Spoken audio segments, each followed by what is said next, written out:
I spent 50 years of my life becoming a major player in a disease system. We had 1.2 million Americans die of COVID. How can that be when we had the most sophisticated medical response? Our current health system is designed to react to disease. I'm controversial on this. People in the industry don't like me for what I'm about to say. Being vaccinated doesn't stop you from infecting grandma. Okay, so let's go right there. You were right there in developing the COVID vaccine. At what point did you recognize this vaccine doesn't stop transmission? All vaccines are going to have side effects. This is given to day one old babies, and I just want you to read out loud. This is the FDA's website. Did they establish safety? What would you do? I was censored. I have death threats. I could show you some of the letters from very prominent scientists. They may not want to see the answer out there. So how does this virus that somehow came from bats lose its ability to even infect bats? Tony wanted to preserve gain-of-function research at all costs. All right, that's not what science is about. How powerful is Fauci? Is he working for someone else we're not seeing? Disturbing. So he's run our entire bioweapon, biodefense program. I do think the intelligence agencies were involved, and I think it was all a plan to turn the attention away from the lab. Big money, big scientific fame. They don't want the government regulating what they do. The greatest threat to our national security in 2025 is biosecurity. The agency needs a total overhaul. I do think it was a dark day for science going through COVID. You did get yourself into some trouble speaking truth, as did everybody. I hope you'll continue to speak the truth. We need you right now.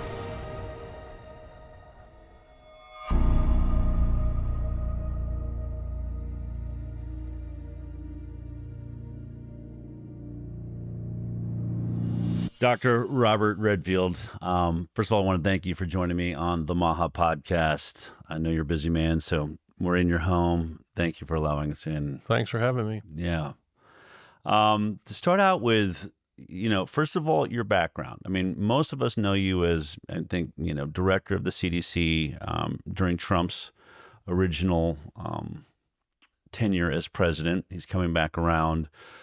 You also have a military background, though, in medicine. So just tell me a little bit about yourself. Just sort of you've sort of always been in public health on some level? So I went to medical school here in Washington, Georgetown. And when I graduated from medical school, I did my internship, residency, and fellowship at Walter Reed Army Medical Center. The Army had put me through medical school, and I had an obligation to do service. And then I was assigned to Walter Reed after my fellowship in 1982. And I then spent the next 20 some odd years at Walter Reed as an infectious disease physician whose main assignment was to be focused on viruses that may cause problems for men and women that were in the armed forces. And I did that as a clinician and a clinical researcher. But in that nature, Del, I had a pretty big responsibility for looking at opportunities to impact the public health of the U.S. military, and did a number of things that I think had a positive influence on their health. Was a lot of that focused on viruses and things that would have been abroad while they're traveling, or It was focused on viruses around the world. Yeah. Okay, that were threats, what we call geographic healthcare threats. It was also focuses on viruses that exploited blood as a mechanism of transmission, since blood products were very important for the military in times of combat. Mm-hmm. And so those were really the two main. And the third was obviously a focus on respiratory viruses, because a lot of times in the training of the military, we'd put many, many people together in barracks, and infectious disease viruses could transmit very rapidly. And when you get 20 or 30% of a unit sick at the same time, that has an impact on force readiness. How much of the work that you did focuses on vaccines? Were you developing vaccines for military? Yeah, so I did a lot of work on vaccines, particularly the hepatitis A vaccine, the hepatitis B vaccine. Those were probably the dominant vaccines that I worked on. Very rapidly, though, when I started after I finished my fellowship, I started to see patients at Walter Reed that were very sick. I didn't quite know why, and they were very young. And they all had what we originally called AIDS-related complex. And very rapidly, I became very interested in this new disease, AIDS, and developed the military's program initially and offered to take care of the men and women that had AIDS. So they were sent to Walter Reed, and I became their physician. At that time, there was not a lot of physicians stepping forward to saying, hey, I want to take care of these patients with AIDS. And so from 1982 really on, I became sort of the Army's, in a broader sense, the Defense Department's main physician for looking at HIV, and became very clear. I did the early work that showed that HIV was in fact what it was, which was a sexually transmitted disease. It wasn't just a homosexual disease. It was a sexually transmitted disease. It turned out that in my original patients that I diagnosed in 82, 83, 84, about 30% of my patients were women. 50% of my patients were married. And so that gave me a chance to evaluate spouses. And I showed fairly clearly that the husbands and wives were infecting each other. And so came out with some early papers in JAMA, which showed the bidirectional sexual transmission of HIV, and then began a campaign to convince the military that this was a significant threat. It turns out during Korea, when you look at the military, we had about 300 cases per 1,000 soldiers of gonorrhea. So we knew sexual transmitted diseases were a problem for the military.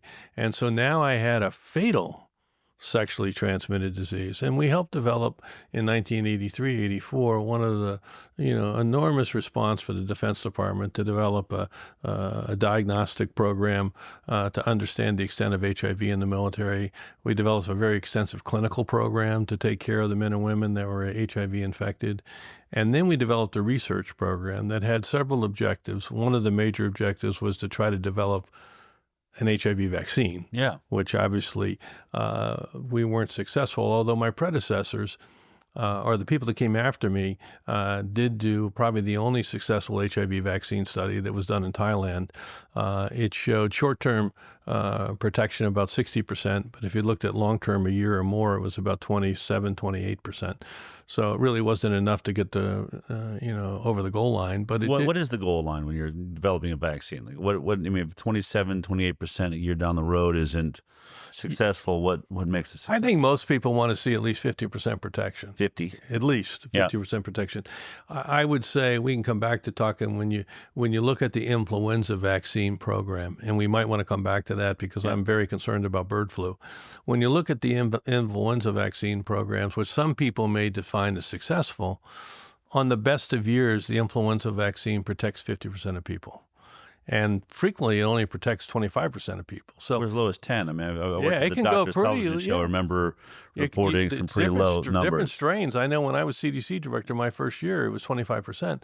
And so that also sets a tone for the society to think maybe vaccines don't work that well, because really the flu vaccine really hasn't been solved scientifically. We should really have greater work looking at what is a protective immune response, because currently the flu vaccines at best are 50%ers and probably, unusual 25 to 50%. And that's why you can see why I don't think the answer for the bird flu problem that we're starting to recognize now, where the Biden administration's put this big push on making a vaccine aggressively and go back through the same path we did for COVID for accelerated approval, the vaccine's not the answer. When we looked at COVID, we had one of the most successful vaccine programs we had, all right? And yet 1.2 million people died. So it tells you that the vaccines aren't the answer to ultimately controlling these respiratory pathogens. You need to complement that with, in my view, highly effective antivirals. And that's where we've made a mistake. We haven't invested enough in the private sector to develop antivirals. You've set us up very nicely for a lot of topics I want to get into. But while we're on the topic of vaccines, probably the biggest conversation right now, as we sit here, is Robert Kennedy Jr., who I've worked with Robert Kennedy through his campaign. But I want to put all that aside. I'm really curious about your perspective, because you are one of the few that I would say has a vast knowledge of the vaccine program. You've been deeply involved in it for your entire career, yet you've said publicly, I've seen you in several interviews, that you think that, Robert Kennedy Jr. might make a good HHS secretary. You've sort of been in support of him. And you don't seem to be too alarmed by his vaccine position. So I want to, get into a little bit. How were you first introduced to Robert Kennedy Jr.? When did you first hear of him? Well, I actually met him along with his sister when I think I was a sophomore in high school. Okay. Because I had the unique assignment to cut his grass in McLean, Virginia, at their house over on Hickory Hill. And I also shoveled out their stalls. When I got the check for my work, I remember I considered not cashing it because it was signed by Robert Kennedy, and it was such a treat to have that assignment to cut the grass and everything. So it goes way back. And I was when I finished high school, I was a big advocate for Robert Kennedy when he was running for president. I remember I went up to New York to help start the campaign for him. Okay. Very sad, of course, when he was assassinated. Even though Jimmy Carter turned out to be one of the greatest ex-presidents we ever had, and I really do say that and feel for his family, he did help me decide to look at the Republican Party, and that's when Ronald Reagan came, and I got more interested in some of the Republican Party. But that's where I first met Kennedy. But when I watched Kennedy... Really quickly right there, because it's a big conversation. Like, originally, I guess, a Kennedy Democrat, now you consider yourself a conservative or Republican. Yeah. Do you think there's any weight to this idea that, the Kennedys would have been Republicans in today's day and age, or certainly John F. Kennedy? I mean, a lot of people make that argument that the left has gone so far left that it would have left them sort of suspended. And we're looking at, the namesake of Bobby Kennedy actually sort of moving into the Republican Party. What just politically, having grown up through that? Del, I think it's important. I think that, I respect Bobby Kennedy's answer to that. And I would think he would probably say that not necessarily became a Republican, but the Democratic Party left him. Yeah. And I think there's a lot of people that feel the Democratic Party left them. Now, whether they're independent or whether they're Republican, clearly the Democratic Party left them. And I suspect that John Kennedy and Robert Kennedy in today's environment would have been pushed to the independent, pushed to where Bobby Kennedy is today, where he's really moved from being a Democrat to an independent. Yeah. Although I think he could even move and become a Republican depending on what the policies are. It's unfortunate because I happen to be a strong believer our nation needs two strong parties. Mm-hmm. A very strong Democratic Party and a very strong Republican Party. That's how we make progress. My friend Rick Warren, who's a pastor out in California, we did a meeting many years ago where we had Barack Obama there and Sam Brownback there, and he was speaking why he had both of those individuals there, and I was a speaker and a couple other people were speaker. And he said, when you have a bird that only has a right wing, it goes in circles. Right. When you have a bird that only has a left wing, you go in circle. You need a strong right wing and a strong left wing if you want to figure out how to make progress and go forward. But I do think the Democratic Party has sort of left most people. And I think we saw it in the last election. I mean, I don't think people were prepared for Trump to win the popular vote. He won the popular vote. Yeah. Yeah. Yeah, I agree. I think we went through an incredible journey with, Bobby, watching him start as a Democrat, moving as an independent, and then ultimately join forces with President Trump. I was disappointed. Yeah. I was disappointed that the Democratic Party didn't give Bobby Kennedy, a fair shake. I was surprised, actually. I thought when he put his name in to run for president, the Democratic Party was clearly going to go in and at least give him a fair evaluation, give him a shot at a primary. And you saw it from the gentleman from Minnesota. They didn't give him much of a fair shot either. Right. It was very disappointing how this was sort of preordained.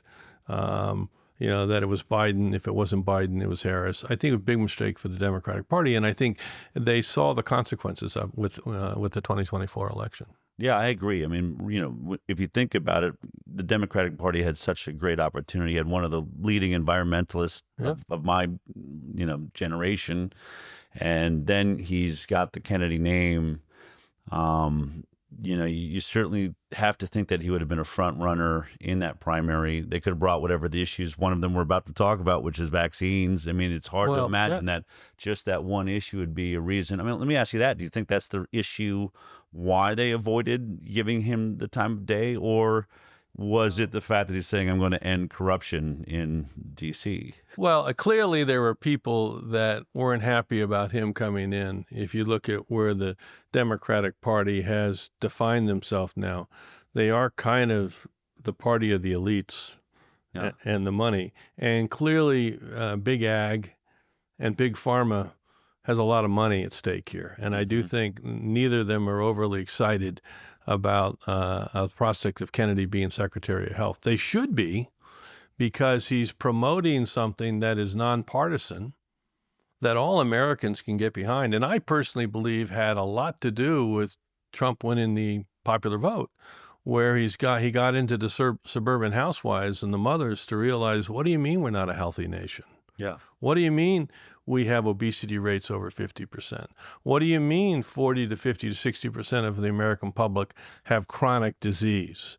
How did we go from a healthy nation when his uncle was president and less than 3% of people were obese, and fast forward, and now we're probably one of the most unhealthy countries in the world? When I was CDC director, Trump and I discussed this, because we had 1.2 million Americans die of COVID. One of the highest death rates in the world. Right. And he would say, Bob, you're misclassifying them. They're dying of a heart attack or a stroke. And I'd say, Mr. President, they're getting that heart attack because COVID causes microcoagulation and causes clots and accelerates them to have a heart attack. So they're really dying of COVID. Well, why did Taiwan have less than 5,000 deaths? And why did we have 1.2 million deaths? And so then the question is, how can that be when we had the most sophisticated medical response? Yeah. All right. So the reason is that our protoplasm was defective. We were chronically ill. And this virus, COVID, knew how to exploit chronic disease. If you were obese, if you had hypertension or diabetes, you were at risk for bad outcome. People didn't necessarily believe when I got the original data, CDC director, back in probably by March, April, I had data to show the number one risk factor for you dying from COVID was, or number one and number two was obesity and hypertension. Why hypertension? Whether the hypertension was controlled or not.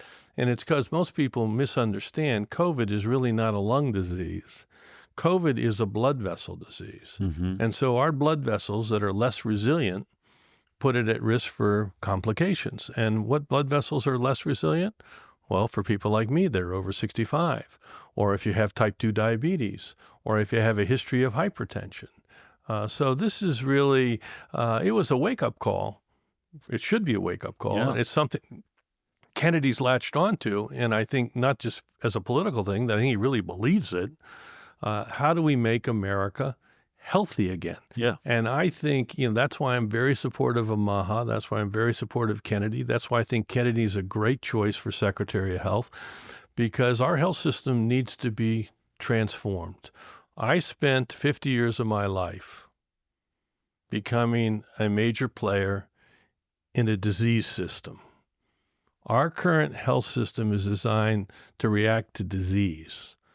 We need to create a health system that's a health system that's designed to promote health. And I think that's what Kennedy is about. When you kind of look at how did we get so obese? Well, I think he's onto something when he says, maybe it's what we eat. It's not how much we eat. Yeah. It's what we eat. And this highly processed food, there's very good data to show that you go on a highly processed food diet and you compare it to another group of people that are taking the same calories, same food and everything, but it's not highly processed, one gains weight, one doesn't gain weight. So I think he's really onto that. And then there's the other issues of looking at other aspects of the food we eat with pesticides and other chemicals. And then you can get the argument about what we drink. You know, our water is contaminated with PFAS and heavy metals and a lot of stuff. So America is, in a sense, causing their chronic illness by a lot of the nutritional issues that we do. So I think, you know, Kennedy focusing on trying to change that. When I was CDC director, I tried to get the fast food industry and the cereal industry to want to work with me on getting sugar out of the stuff. Yeah. Right. And get the fast food industries to stop their menu to go from regular to big to giant to jumbo. Right. You know, Right. Can't you guys Diving board on the side of the soda. So why can't you just, you know, work with us? And there was absolutely no interest in any of those industries at that time of trying to work with CDC to get public health. And I had this vision that we could have certain meals, like you go to McDonald's and you could get the meal with a seal of this is good for your health. Mm-hmm. You could go, Pepsi could have a soft drink that says this is good for your health. Okay. And so it's really unfortunate. I do think Kennedy's going to change all that, and you're starting to see a little of it already.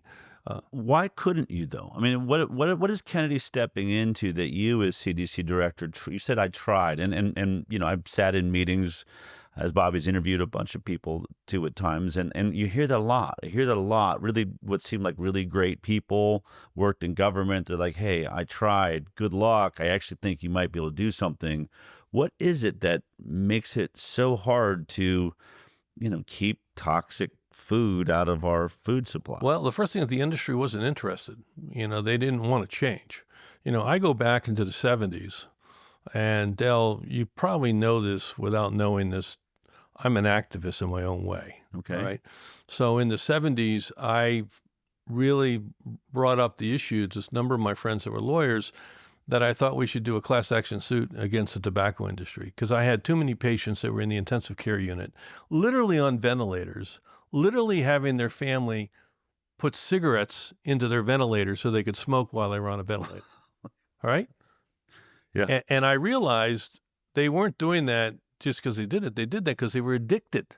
Right. We were addicting people to nicotine. And the tobacco industry was doing that.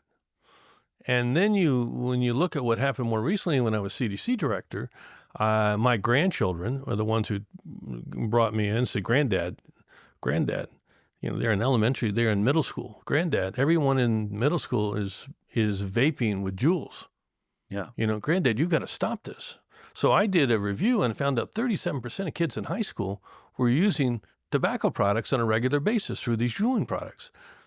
And it was like 17% in middle school and elementary school.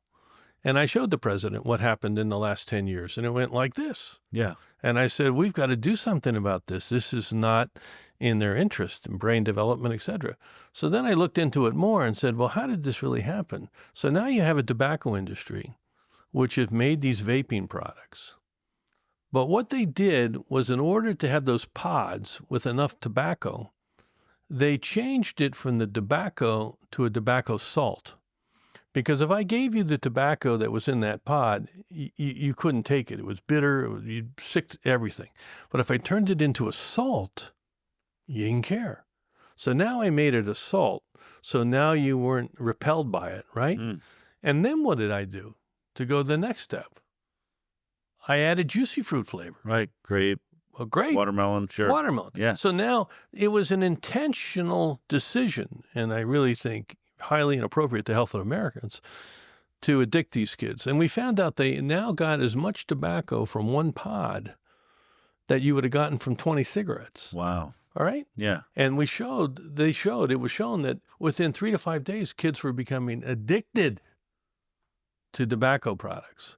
And so, you know, we got the president to go after Juuls and the thing and try to turn this around. You asked me, so what happened when I, you know, Did you get anywhere with that? Yeah, we did get somewhere. They actually, when the president pulled back those things, and the FDA was slow on it. all right, but eventually got around. But I also suggested that when you looked at the mentholated cigarettes, what happened in the 70s, why were they mentholated? I said they're doing the same thing. They're trying Right. to addict who? Women and African Americans. They would go for mentholated cigarettes because most people, when they smoke, when they initially start, they're not really that excited about it. But you make them mentholated and you get more of that. I used to kid my patients when I used to listen to their lungs. I said, "Oh my God, you smoke Cools." And they say, "How do you know I smoke Cools?" I said, "Because you got Cools rails or you smoke Newports." And they said, "How do you know that?" I said, "Oh, because I can hear in your lung. They're telling me it's not Marlboros, it's not Winston's." But it was because the African American community went for the mentholated Yeah. cigarettes. So, but what happened when we finally got the tobacco industry under control? And remember, in the 1960s and early 70s, the New England Journal of Medicine advertised cigarettes. Yeah. All right. Everyone said it wasn't practical to stop cigarettes. But by mid 80s, we're restricting cigarettes all over the place, as you know, and you can't smoke in public places. Yeah. So what happened as the industry got called out on that, a lot of the scientists that they had working in the industry were there because they were working to how to keep cigarettes addicting. Right. What happened? Well, these companies now bought Kraft and they got into the food industry. And I'm going to tell you, I can't prove this. Maybe someone does investigation, go into it. But the same strategy of how do you make these foods more addicting Yeah. is what I think happened. And now we got to get back to making food non-addicting and get the highly processed food out of it. Is the difficulty, I mean, when we talk about food right now, one of the big conversations, for instance, like Kellogg's, Vani Hari has been out there, one of these people that's sort of protesting these chemical dyes. They're in Fruit Loops here in America, but over in Europe, they're illegal. And I think because of this campaign, because of MAHA, Bobby Kennedy, Callie Means, a lot of these people are bringing attention to our food supply and saying, why are we allowing chemicals that are now proven to be either carcinogenic or, endocrine disruptors in our food supply and not in Europe? How much of that is to blame? Does the free market play into this? I mean, is this the sort of side effect, adverse effect, if you will, of freedom? And It possibly could. I agree with Callie and others. We need to have that stuff out of our food. yeah, Okay. These are not pro-health products.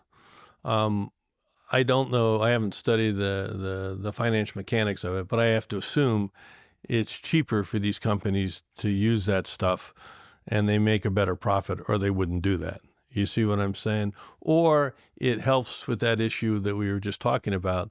It has an addictive pull that pulls people to say, I want more tricks. Yeah. I don't want 1 cup of tricks. I want 2 cups of tricks. So I think we have to really go after. I'm not a big regulation person. I Right, told well, you. that's a question, because Robert Califf was just in front of Congress recently being grilled by Bernie Sanders. Bernie's saying, why are you not doing something about these chemicals? I think the red dye was the the red dye. conversation. Like, we're trying, but, you have the industry. We can't impose upon them with government. Well, if they if they can't. say this helps us sell the product. Yeah, I think there's a tendency to not want these regulations. Not so much necessarily in the Biden administration. So I don't know with Robert and others, but I do think that Trump would not be necessarily pro-regulation, but I think we're going to have regulation. I mean, the bottom line is we're going to have regulation and say these products are not going to be in American food, and you guys got 3 to 6 months to change it, and that's just the way it's going to be. The other way we could do it, if we didn't use regulation, we could do it similar to the way we did it with cigarettes. When we want to move people towards healthy choices, all right, freedom, healthy choices. Yeah. I could make unhealthy food more expensive, just like we did with cigarettes. When I smoked a long time ago, my pack was 25 cents. Yeah. Well, that's not 25 cents anymore. No, it's definitely so not. I could make it more expensive, and the extra expense would be taxes, which then could be used to support other health programs. The other thing we could force them to do is put a warning sign on food products that say these food products are not good for your health. Or you could do the opposite initially, put a sign on food products that are good for your health. Right. So if you buy these products, you go in, there's a Wheaties thing, and there's a big thing with Bobby Kennedy's picture, this is food, good food, okay? Yeah. All right? And it's $1 cheaper than the guy next door that doesn't have that seal, okay? So you could still do it with a freedom by using pricing and some type of influence of this is a good thing for you to do. And certain products might cross over the line. You can put the warning, hey, this is dangerous to your health. That's what we did to cigarettes. Ultimately, we made them very expensive. Yeah. And we made it very clear it's dangerous to your health. And I think, but you could also just say, listen, I don't want to take forever for that to happen. I'm just going to regulate that this red dye is no longer allowed to be in any food product. Is that the faster way to go? I think it's faster. I mean, it seems to me the fastest. I mean, I kind of like one of the things I've been thinking about is why not warning labels? I mean, yeah, I think you could because do you have this what do they call it? GRAS, generally recognized as safe, Yeah. which is sort of this throw your chemical into our food supply, and we're all just going to assume it's safe until there's enough lawsuits to figure out that it's not. Yeah. Which is a really strange way to approach it. But it just seems to me if you want that level of sort of flexibility, then you immediately get the GRAS warning label, which is this has not been tested for safety, That's and right. some things show. And that when I was CDC director, one of the mysteries I had to do is I worked up in the Midwest. I think it was Illinois, Indiana. I had a number of young people that were bleeding to death, and we didn't know why they were bleeding to death. And what we ultimately found out was they were using synthetic marijuana, but to make it more realistic, they were mixing it with vegetation. And the vegetation had an anticoagulant in it that made your blood not coagulate. Wow. Totally unregulated. Yeah. Killed a number of people. So I don't know the answer, Del, but I would say that clearly putting warning labels or positive labels, or some combination of positive versus warning and pricing is one way that you could change. I do think MAHA could be a big help in this, in getting, suburban housewives and mothers and grandmothers to say, hey, I don't want my grandkids eating. I have 14 grandkids. I don't want my grandkids eating this stuff. Yeah. And that's part of the MAHA prevention efforts. There's a whole other effort we can talk about is approaching chronic disease and transforming our health system into a health system rather than a disease system. But the prevention side is really important, and it's going to start with food. Yeah. Food.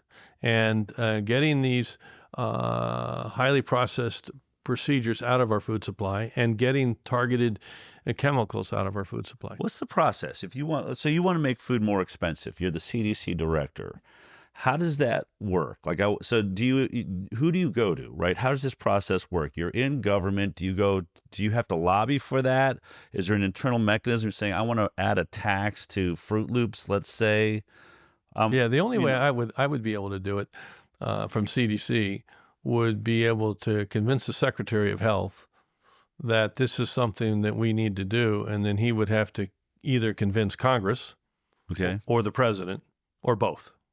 You see what I'm saying? Yeah. Where the president could do an executive order, or he can convince Congress, to go in. Now, I would rather see us do this, and I think Kennedy has the skill set to pull this off.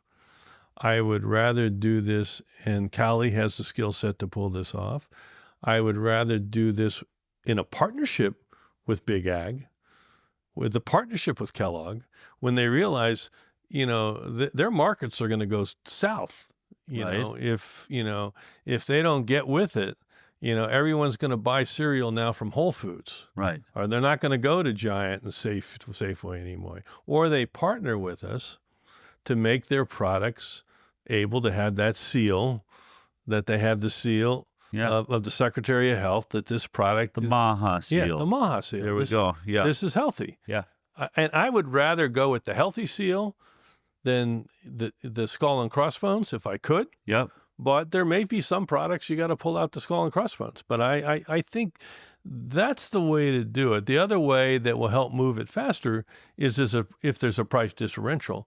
If we finally decide, although we don't traditionally tax food, we finally decide we're going to tax on healthy food. Mm-hmm. Okay, just like we don't like we tax alcohol and we tax tobacco. So in general, food's not going to be taxed. unless you buy unhealthy food, and it's going to be taxed. There's an argument that's being made, and I'm curious if it's true or not, which is that these processed foods are getting much greater subsidies from the government through food stamp programs, or than say organic food. Organic food's not really getting any government subsidies, and the crappy food is. Is that true? I don't know the answer. Okay. I would defer to Callie. Yeah, okay. I'm sure studied this pretty carefully. Whether or not, I don't think my elementary school food programs have contracts with Whole Foods. Right. Okay. Yeah. So they probably have contracts with somebody else that isn't Whole Foods. You see what I'm saying? So Yeah. there may be some truth to it. I just don't know. But that is another way to get it out, that you actually are subsidizing the good food. Right. Not subsidizing the unhealthy food. I do suspect if you take it apart, we probably are on subsidizing unhealthy food, but I would defer to Callie and people that know that space Okay. better than me. So let's get into the space you do know very well, which is the one that Robert Kennedy Jr. finds himself probably, the most controversies around vaccines. What is your understanding of his vaccine position? For me, and I've talked to him about this, I'm of the view, and you may disagree with me, we always have a right to disagree on issues. Yeah. That's what's so important, that we have dialogue whether we disagree. I think what Kennedy is not anti-vax, and I've said it publicly, my view, and it's coming from me, who's considered a very pro-vaccine kind of guy. Yeah. Like, I consider vaccines one of the most powerful gifts of science to modern medicine. I've said that many times. That said, it's not one-sided. And where I see Kennedy is he wants transparency about vaccines. Safety? Put it out there. Transparency. Don't call me anti-vax just because I question the safety of a vaccine. Show me the safety data. Right. And he wants transparency about efficacy. Don't tell me this vaccine works. Show me the data. Mm-hmm. And I do think, that it's not unreasonable to say, I want to review in a transparent way what we really know 2025 about the safety and efficacy of this vaccine or this vaccine or this vaccine or this vaccine. And maybe we identify some vaccines that really have made an impact on the human condition, but they could be better. And then we could task groups to explore how to make a better vaccine, better in terms of safety profile, like we saw recently with the polio discussion. Yeah. I think there is a reason to pull back the Sabin vaccine. There's two polio vaccines, the Salk vaccine and the Sabin vaccine. In the United States now, we've pretty much switched to the Salk vaccine. When my kids were growing up, I wanted them to get the Salk vaccine, but the policy was for them to get the Sabin vaccine. The Salk vaccine is a killed vaccine, period. Mm-hmm. The Sabin vaccine is a live attenuated vaccine. The problem with the Sabin vaccine is about 1 in 500,000 to 1 in 750,000 people who get the Sabin vaccine get polio. Right. And so do you really need to do that when we have an alternative that nobody gets polio? Now, I was on the committee for eradication of polio in the world, along with Gates and Foundation, and along with Tedros, the WHO, and Rotary, and UNICEF. I was one of the 6 members of the board, and we had gotten polio in the world down to 22 cases in Afghanistan. And then the next year, unfortunately, we had more cases in Afghanistan, Pakistan, and they started passing it around. So we got up. Did they change the vaccine? No. What they did, what was originally done, and I don't agree with this decision, and this is why you should have transparency and debate Agreed. about these decisions. Yeah. And even my folks at CDC totally disagree with me. When we went to the eradication of polio, they used the Sabin vaccine, because the Sabin vaccine had the potential advantage that if I vaccinate my children, but you don't vaccinate your children, my children may excrete that vaccine and end up vaccinating your children. The only challenge is my children have the risk of getting polio. So the world kind of went with the Sabin vaccine, with the idea that it could bring herd immunity, because it would also serve to vaccinate the people whose family members decided not to vaccinate. Well, there's a real conversation right now about self-spreading vaccines. That's right. It's actually a concern of mine in the work that I do. But that is, I mean, we act like it's brand new, but really you could describe Sabin as a self-spreading vaccine. It's a self-spreading vaccine, and it was embraced by the scientific community and public health community as superior to the Salk vaccine. I happen to know Jonas Salk. I met both Salk and Sabin during my career. I have a lot of respect for Salk. I was always disappointed that people went with the Sabin vaccine, and they really didn't give Salk the credit that he should have gotten. When the AIDS epidemic happened, I was aggressive in trying to promote the Salk vaccine because I didn't want HIV immunosuppressed patients getting an attenuated polio vaccine. Right. So, but the bottom line is the world went in a different direction. And now, just to be clear, here in America, we use Salk. We use Salk vaccines. Yeah. Sabin's what we use in the Middle East, long third around the world. things But we that go around used the world. in America, and I don't remember the exact date we switched. It was probably right around 2000 or shortly after 2000. America embraced the Salk vaccine. Yeah. All right, but prior to that, when my kids were growing up, it was the Sabin vaccine. Doesn't the Salk though have issue? I mean, it doesn't stop transmission as well, right? Well, they That's argue that. Yeah. Now let's go back to transparency. Show me the data. My CDC folks would argue, well, Bob, you don't get mucosal immunity to the same level you do with the Sabin vaccine. Show me that has a clinical real impact. right. All right. Right. What we do know is what the Sabin vaccine, when I was CDC director, they wanted to announce that we finally got rid of serotype 2 Yeah. in Africa. And wild-type polio was gone from Africa. Only place we still had wild-type polio was Afghanistan, Pakistan. I had a problem making a big hoopla about that because when you really looked at polio in Africa, we had a lot of polio in Africa, but it was all caused by the vaccine. Right. I agree. And I said, why are we celebrating? And what part of that problem was, again, some erred public health decisions from my point of view, where when serotype 2 started to disappear, they modified the vaccine that we used. And so now, if you look around the world right now, we have a lot of polio outbreaks, Yeah. but they're all due to the Sabin vaccine reverting. Which I think, though, begs the question. I mean, you're right. Some mistakes made. I've gone to some of the CDC meetings. We started going to the advisory committee on immunization practice meetings years ago, and there's a lot that people don't see there. But this is a much bigger concern than is ever talked about in the news. I mean, there's a big concern because though we got down to 22 cases, as you said, it's really starting to spread now. Yeah. I mean, you're really starting to see a spread. I think last year, if I remember correctly, you can correct me. I'm just a journalist, but my understanding is that they said that someone that is one of these people that has, I guess, contracted polio from the vaccination or contact with someone vaccinated can be a carrier and be spreading it for up to a year before they're symptomatic. There's no doubt they can carry it. I don't know exactly how long, but there's no doubt that they can spread it. And there's no doubt that there are active polio outbreaks Yeah. all around the world, all whose initial reason they're there was the polio vaccine. Right. Okay? Doesn't mean that the polio vaccine's a bad vaccine and we shouldn't use it. I would argue it means we should reevaluate the safety of the polio vaccines and prioritize the vaccine that's safe, Right. which is the killed vaccine. But now you have a concern. We are starting to see polio in New York City in the sewer system. Is the understanding of that because we have people traveling in now that are carriers and it's somehow spreading? Because we're not seeing cases necessarily, but we are seeing it existing in the sewage system. Which is when you concerning. do water testing, which is an important surveillance mechanism. Two ways it's coming in.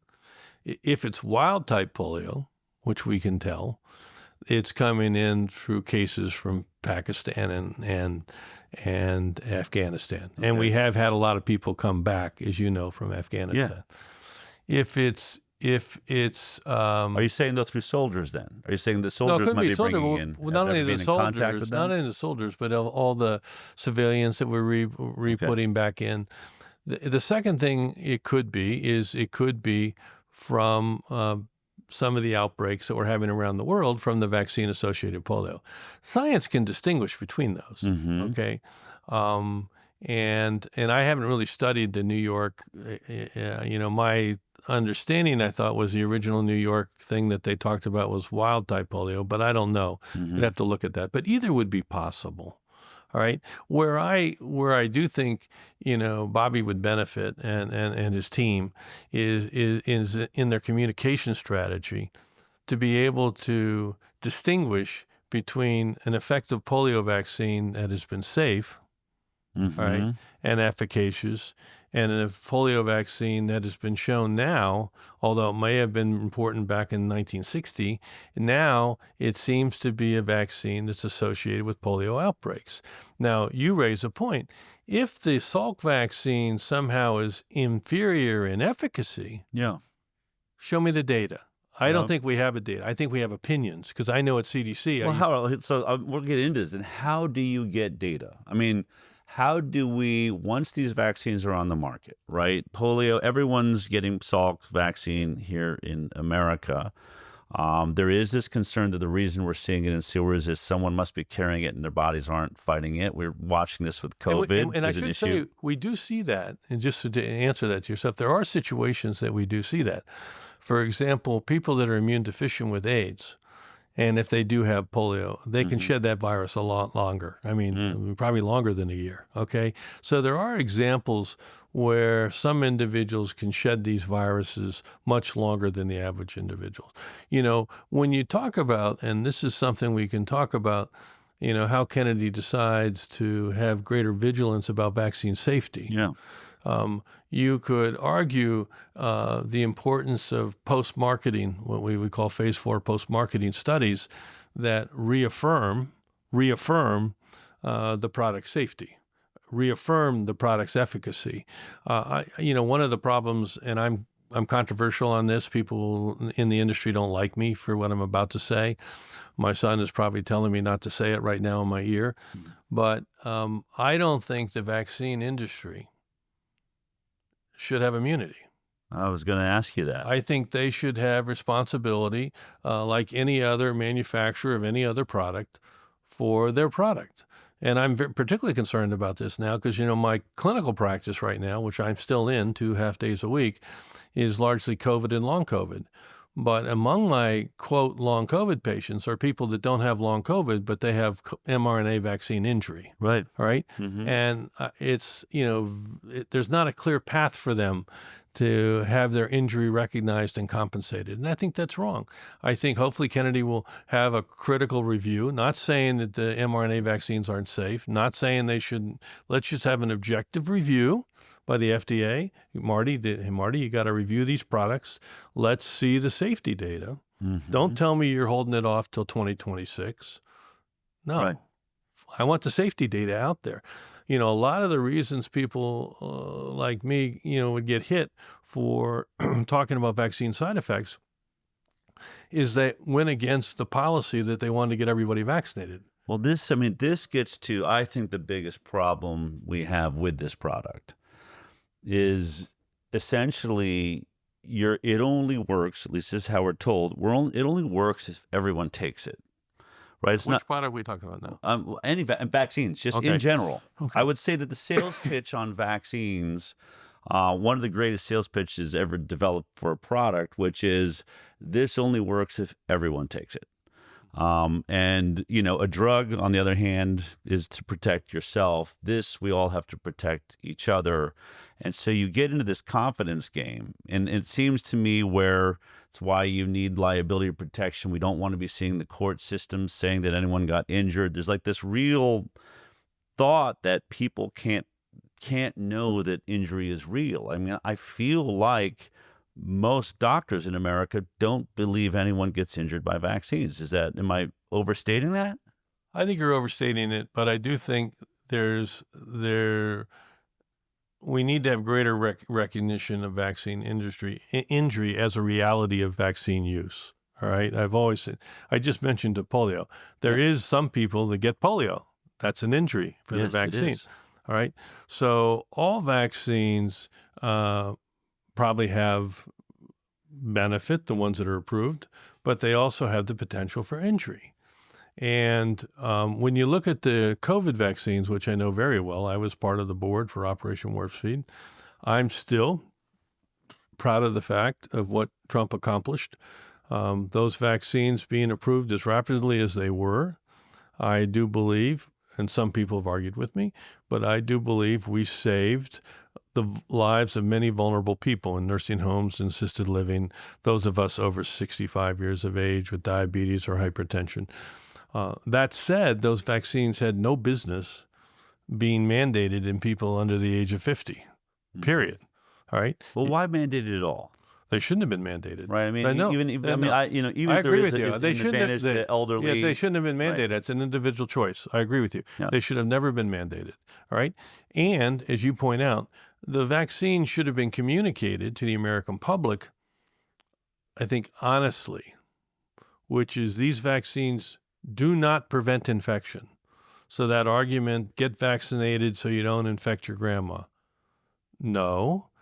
Being vaccinated doesn't stop you from infecting grandma. Okay, so let's go right there, because you were right there in developing the COVID vaccine. At what point did you recognize this vaccine doesn't stop transmission? The beginning.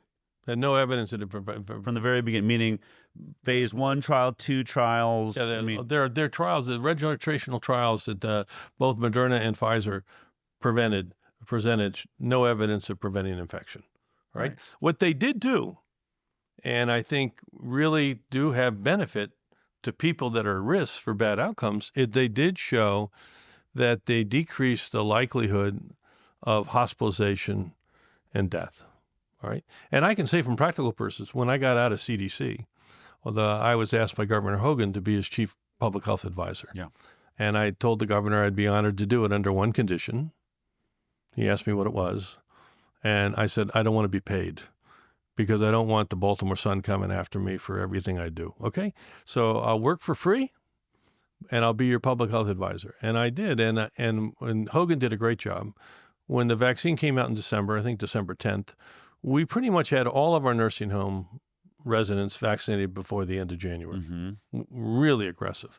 And we had a lot of hospitalizations and death in our nursing home. I mean, I'm talking significant numbers.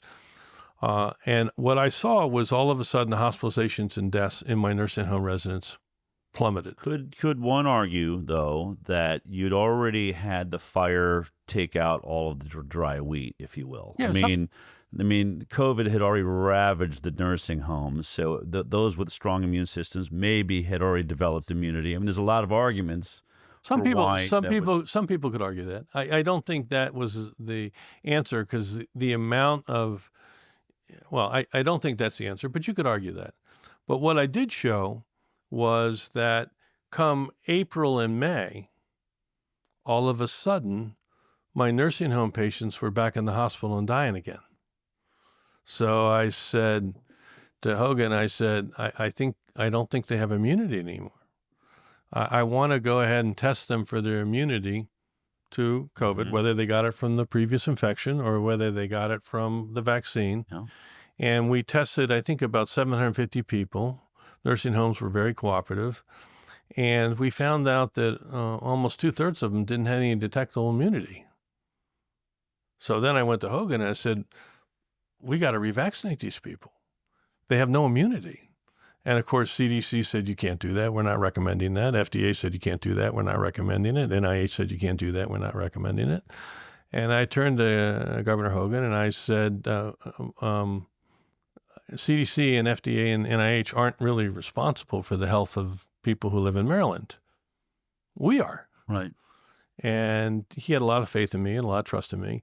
And I told him I thought we needed to revaccinate the people, which we did. Mm-hmm. And within 30 days, the hospitalization rates plummeted and the deaths plummeted. So I've pretty good empirical data now that this vaccine works. The problem is it only works probably for 3 to 6 months. Well, and you have really some of the best science, as you described it. I haven't seen that. But if you see it go, you drop it, it comes. But if you do that twice, is pretty compelling evidence. But I'll tell you, right. the vaccine doesn't last. Okay, so the vaccine. Well, it's even. I mean, there's a lot of science showing it's even worse than that. It has a reverse efficacy. There are some people. There's some data to suggest that it may even facilitate infection at some point. And there are viral systems that do that. We call it enhancing antibody. Yeah. It's at a certain level. So I have this much antibody, it doesn't enhance. When I get this much antibody, because it has lots of little antibodies that do different things. And when you get to this level, it does enhance. So there is that possibility that some level of immunity actually makes you more susceptible to reinfection. So I'm not going to argue that that's impossible. I see it if you look at flaviviruses and dengue, it's very operational. I happen to be vaccinated against COVID, so is my wife. We get vaccinated about every 6 months. We don't use the mRNA vaccine because when I look at COVID and long COVID, which I have lots of patients now, I'm trying to understand what's making them sick. I think it's the spike protein, which is a special protein that the COVID virus has. Yeah. And that protein has a very high affinity for a receptor in your body, which lines all your blood vessels and everywhere. And I think your body doesn't get rid of it very easy. It stays around a lot longer than Fauci used to try to tell people. So, well, I mean, we actually designed it to do that, right? I mean, we inserted this pseudo-uridine. We made it so that it will last stable and lasts for a while. It defies some sanity, I think. Right. So it lasts longer, and without the recognition, but lasting longer means it can bind to our receptors and last longer on our receptors that cause problems. Right. All right. So now I know that, and now I have a vaccine that is the mRNA vaccine, where I use this vaccine, help develop it. I don't use it anymore in my patients, and this is one of the things I can think could be relooked at about safety of the current vaccines 2025. That vaccine, when I give you an mRNA vaccine, I don't know how much mRNA you make. I turn your body into a factory, but I have no controls over that factory. Right. I mean, you can make a lot, you can make a little, and you can make it for a week, you can make it for 6 months. And, Fauci and others used to argue that it doesn't last. Well, no, we now know some of these patients are making spike protein, 3-6 months later. Yeah. So I've switched in my thing, and where I think there's a safer vaccine, where I use the protein vaccine. It's made by Novavax. So when I give you the COVID vaccine, I'm giving you dead protein. Your body's not turned into a factory. Yeah. I know what the decay curve is of that dead protein in your body. And I just think it's a safer way. So like my wife and I, the last 2 or 3 vaccines we've got are the Novavax protein vaccine, and that's what I give for my patients. That said, I don't think it's unreasonable to go re-examine the safety of what we know about these vaccines. You have the opposite happening, though. You have mRNA, you have new mRNA vaccines that are trying to run and say they're safe based on the COVID vaccine, which had an emergency use authorization. You just saw, the Biden administration just gave Moderna over $176 million to make a bird flu vaccine that way. Right. I'm not sure that technology is going to stand the test of time. All right? I agree, but, I mean, do you see there's a danger when you have a technology that we don't know a whole lot about? As you said, it seems, ad hoc, willy-nilly. It's lasting in some people longer than others. It's a fair debate that should be done transparently. I was on the Warp Speed board, and we reviewed over 120 vaccines, and we selected 6. 2 vector vaccines. One was AstraZeneca, one was J&J. J&J, yeah. 2 mRNA vaccines, Moderna and Pfizer, and 2 protein vaccines, Novavax and a company that was GSK and Sophie Pasteur together. 5 of those 6 vaccines made it over the goal line. The J&J, GlaxoSmithKline, Sanofi didn't make it over the goal line. They had some immunogenicity issues in the way they designed the trial. There were some. Interesting that it was the design of the trial and not necessarily the product. The way you said that, I find kind of funny. Like if they had designed a better trial, they might have made it. Well, they could have, because I think they had trouble in the immunogenicity in older adults. Okay. Which we know older adults have immunogenicity problems in general, and the way they designed it, they were over here. But in a way, they should they should do it for older adults because that's the group that we're really trying. Well, I mean, look, when we look at the trials for Pfizer and Moderna, I mean, most of your high-risk groups aren't in the trial. Right. So, but so GSK was more the way we would like to see it. Okay. They put their high-risk groups in there. Yeah, and they didn't get over the goal line because their immunogenicity was there. But let me. Right. What I was going to say is, when you Debbie Birx and I were on the board, and we voted for the protein vaccines to be included, and we didn't win. The committee accepted the two the two vector and the two mRNA. And part of the reason we didn't win is everyone didn't think it was sexy enough. All right, the mRNA was new, it was sexy. The vector sexy. Does the protein have the same ability? mRNA seems to be offering a real opportunity to vaccine makers in that, I mean, suddenly we can make a vaccine almost overnight. I mean, does the protein vaccine have the ability to ramp up as quickly? It's a little longer. However, the reason Birx and I were big advocates of the protein vaccine, we both did vaccine research. He worked for me for a number of years in the Army, is we saw that this was a vaccine that needed to go global, and the ability to manufacture protein vaccines was simple. It was straightforward. It was technology we've used for over 50 years. We know it works, and it's going to be cheap. And I could make a plant to make this vaccine in Nairobi or anywhere I want to. And you know that the mRNA vaccines have been trying to have a plant in Kenya and in South Africa, and they've all busted, right? The mRNA vaccines, you need freezers at 100. What happened to the freezers? All right. Well, you need freezers 180 degrees, -80. Yeah. My vaccine, you don't need it. You can put it in the back of your car. So I wanted the protein vaccines.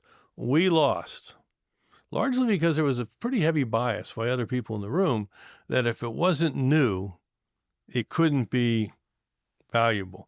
Birx and I felt this is, 50-year technology. Let's go with it. All right. And so you raise a good point. At what point does new platform technology get widely positioned? All right. Because, for example, with the mRNA vaccines, there's issue about what I've talked about, prolonged production. Yeah. We don't know if this mRNA gets somehow stabilized in mitochondria or somewhere in cytoplasm. There's also concerns that have been raised about other nucleic acid that may be in those vaccines that is active. You've heard the Europeans are doing a lot of that right now. So I do think, it's not unreasonable to have some type of pause around introducing new platform technology into humans. Clearly, as CDC director, having the mRNA technology available to me was important because when I was down there, one of the reasons I became CDC director, I had a premonition that we were going to have a respiratory pandemic in the world, and I actually thought it was going to be bird flu. I didn't propose it was going to be coronavirus, and I still think we're at big risk for bird flu. But the beautiful thing about the older technology was it was going to take me 6 to 18 months to get a vaccine, whereas with the mRNA technology, it literally could happen within 30 to 60 days. Well, I mean, that to me is what makes this. I mean, you see an incentive. You see an incentive around this technology. It was having mRNA. I'm talking about was having what appeared to be really difficult times in the animal trials. Moderna had been working on it some time. The animals were showing increased infection. Some of what I think we may be seeing, which is in that reverse efficacy. You had animals that seemed to be having problems with the antibodies, causing disease. But whatever the case, it just seems like warp speed, understood we're in a pandemic. We need to get something out. But to rush a brand new technology, and as you're pointing out, there are still so many questions about what that thing is doing. When we did bring it out, remember though, we did bring it out at that time as an emergency authorization. Correct. And, I argued, I didn't win the ball game.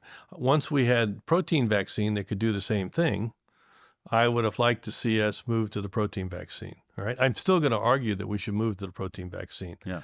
Hopefully Marty will take a good look at this, and Kennedy will take a good look at this and just say, let's objectively review what we know. Yeah. I am not excited about what I've heard, and I don't know this for a fact, but I've seen in the news the request that this data not be released till 2026. The safety data from the FDA. I think that's wrong. It should be released immediately. Okay. And I've heard even Pfizer's even asked to keep it, back even longer. But just sort of full disclosure, my other nonprofit Informed Consent Action Network brought the lawsuit that released the Pfizer data. Okay. I brought the lawsuit that released the Moderna data. We brought the lawsuit that released the VSafe data that was the CDC's creation, the VSafe app. And have you gotten all that released? Yeah. Okay. Yeah, I mean, it's coming in tranches, and they keep lying about how much there is. We keep thinking But you're we're supposed getting to be the in Pfizer. The data's coming. Yeah, and I think there needs to be transparent review. Absolutely. Why should a nonprofit have to be suing for this information? Well, the government should. This is a place where Marty can step in and Kennedy can step in. But I still do believe there's benefit from the COVID vaccine in protecting life for highly vulnerable individuals. Mm-hmm. That said, if it's used properly, and when I say used properly, it means you probably have to be vaccinated every 3 to 6 months. And there are some people that I respect that don't agree with me at all, that think vaccinating people that many times is problematic in and of itself. Okay. But we would need studies on that. But you need study. Right.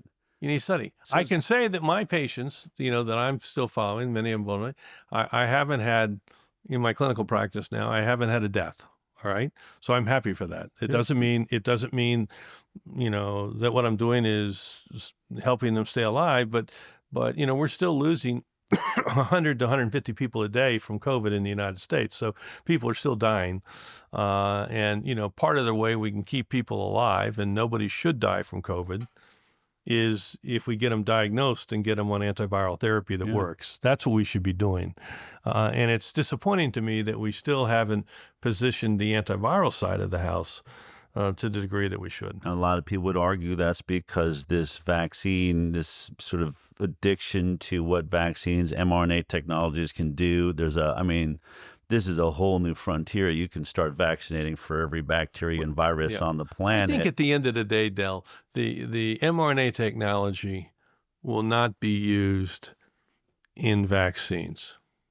Okay, let's fast forward 3 years. But I do think the mRNA technology will be used in therapeutics. Well, that's where it comes from, right? Okay, but I think eventually it might provide therapeutics in a way that's been, for example, I can envision we have a patient that has a disease that the current pharmaceutical cost to treat them in a year is $250,000. Mm-hmm. I can envision creating an mRNA that teaches their body to make that product for nothing. Yeah. And so I can see that there might be a role in certain diseases that mRNA technology, and I ultimately think the mRNA technology is going to be used for therapeutics. When we have a choice of using the mRNA technology for some potential prevention or for treating someone with a life-saving disease, remember the molecules that we need to use to make that mRNA. It's basically 4 molecules, right? And it's just chemical. It's not biological. So you and I could stockpile those molecules for the next 50 years, if we raised them. Mm-hmm. And when there's a demand on those molecules, I think people are going to opt for the demand to be to treat and save lives than to use them for maybe something that may be prevented, particularly if there's an alternative technology like protein that we could use for that. But we'll see. But I do think, I'm glad you've succeeded in getting, it's sad that you had to do that. Yeah. But I do think all the data has to be released. It has to be reviewed. It'd be great to try to find, if we can find a truly independent group of people to look at it. And this is the other complex, because a lot of people are not totally independent. They've got conflicts, as you know. If you look at even the advisory boards, I agree with Kennedy. I think he said it, and others have said it. We should make sure, maybe Trump said it, we should make sure the people on the advisory boards don't have conflicts. Yeah. I agree. And that's not that easy because most of the real experts have conflicts. Right. I mean, you would have, based on your background, and you're very, highly qualified. You've developed vaccines. You have, so. And you have to decide where that conflict goes. How long do I have to be out from taking money from pharmaceutical industry before you finally let me out? Although I am a chief medical officer for an antiviral company, so you might say, well, I have a conflict because I'm trying to sell them right here. Yeah, I'm an antiviral. Here it is, right to our audience, trying to sell antiviral. No, I mean that is. It's the difficulty of the whole thing. I want to get into, how we establish safety, right? Because I think this is a big conversation that RFK is having, and there's a huge pushback. As you pointed out, all he wants to do is review the vaccines that we already have. There seems to be a real I've been talking to reporters. I'm shocked at how panicked or they seem to be about this idea, but. What is your understanding of the, safety tests that have been done, especially on where Bobby's focused, the childhood vaccine program? Yeah, I think in general, many of the childhood vaccine program safety data is probably pretty historic, right? It goes back a long time. And the real safety data that was in those original vaccine studies is pretty much limited to the volunteers that were in those original safety studies. And they are usually pretty self-limited. Whether the safety study is continued in a vaccine, is it continued for a month? Is it continued for 6 months? Is it continued for a year? And what are the parameters, that are looking at? Is the safety self-reported? Which a lot of vaccine studies do. They just call you up on the phone and say, how do you feel? Right. I feel fine. Or is it really a little more investigatory? This is where you and I talked about it's not hard to see that one could require post-marketing studies for these products that may have to continue for 10 years.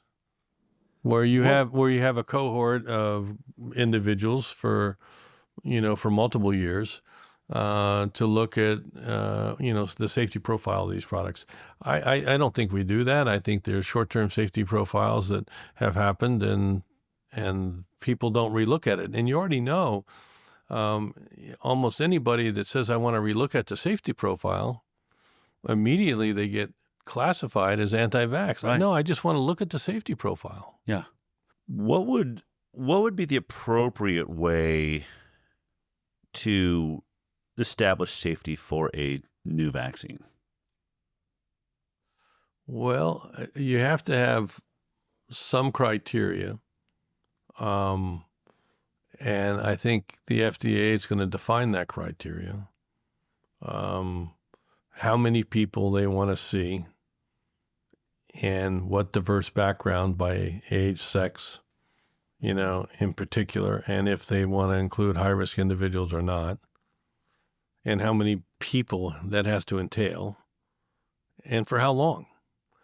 And it's an arbitrary decision, and why is it arbitrary? It seems like at this point in modern society, we should have established some general concept of how you test a product to get all I'm going to say when I say arbitrary, I'm going to say it's an opinion that someone lays down, and this is what my criteria is going to be to give you your initial safety. All right? There's going to be boundaries around that decision based on sample size and the different type of individuals that you put into it. Yeah. I do think we should recognize from the beginning that all vaccines are going to have side effects, and all vaccines are capable potentially of causing vaccine injury. This is why I'm not an advocate for no accountability for these products. Mm-hmm. I think there has to be accountability. But their argument, all the way to the Supreme Court for needing liability is for exactly that reason, right? Supreme Court says unavoidably unsafe. Mm-hmm. So because the government's mandating the product and forcing everybody to take it, the industry is saying, hey, you can't make us pay for injury. You're the one making everybody take this product. It's definitely going to injure some people. Yeah, you can't mandate. And if you do mandate, I agree, you're down that slippery slope. Yeah. I'm not an advocate of mandating vaccines. Okay. I think that from a public health point of view, and I'm a big vaccine advocate, let me sit down and explain to you the advantage of this vaccine for you or for your children. For example, how old are you? Me, 54. Okay, so you're still young. So, but if you were 65, I would tell you, I think you'd benefit from getting the RSV vaccine. You may say, Doc, I don't want to get the RSV. And then I explain to you why I think it's in your benefit. And then you would tell me, but I still don't want to take it. That's your choice. Right.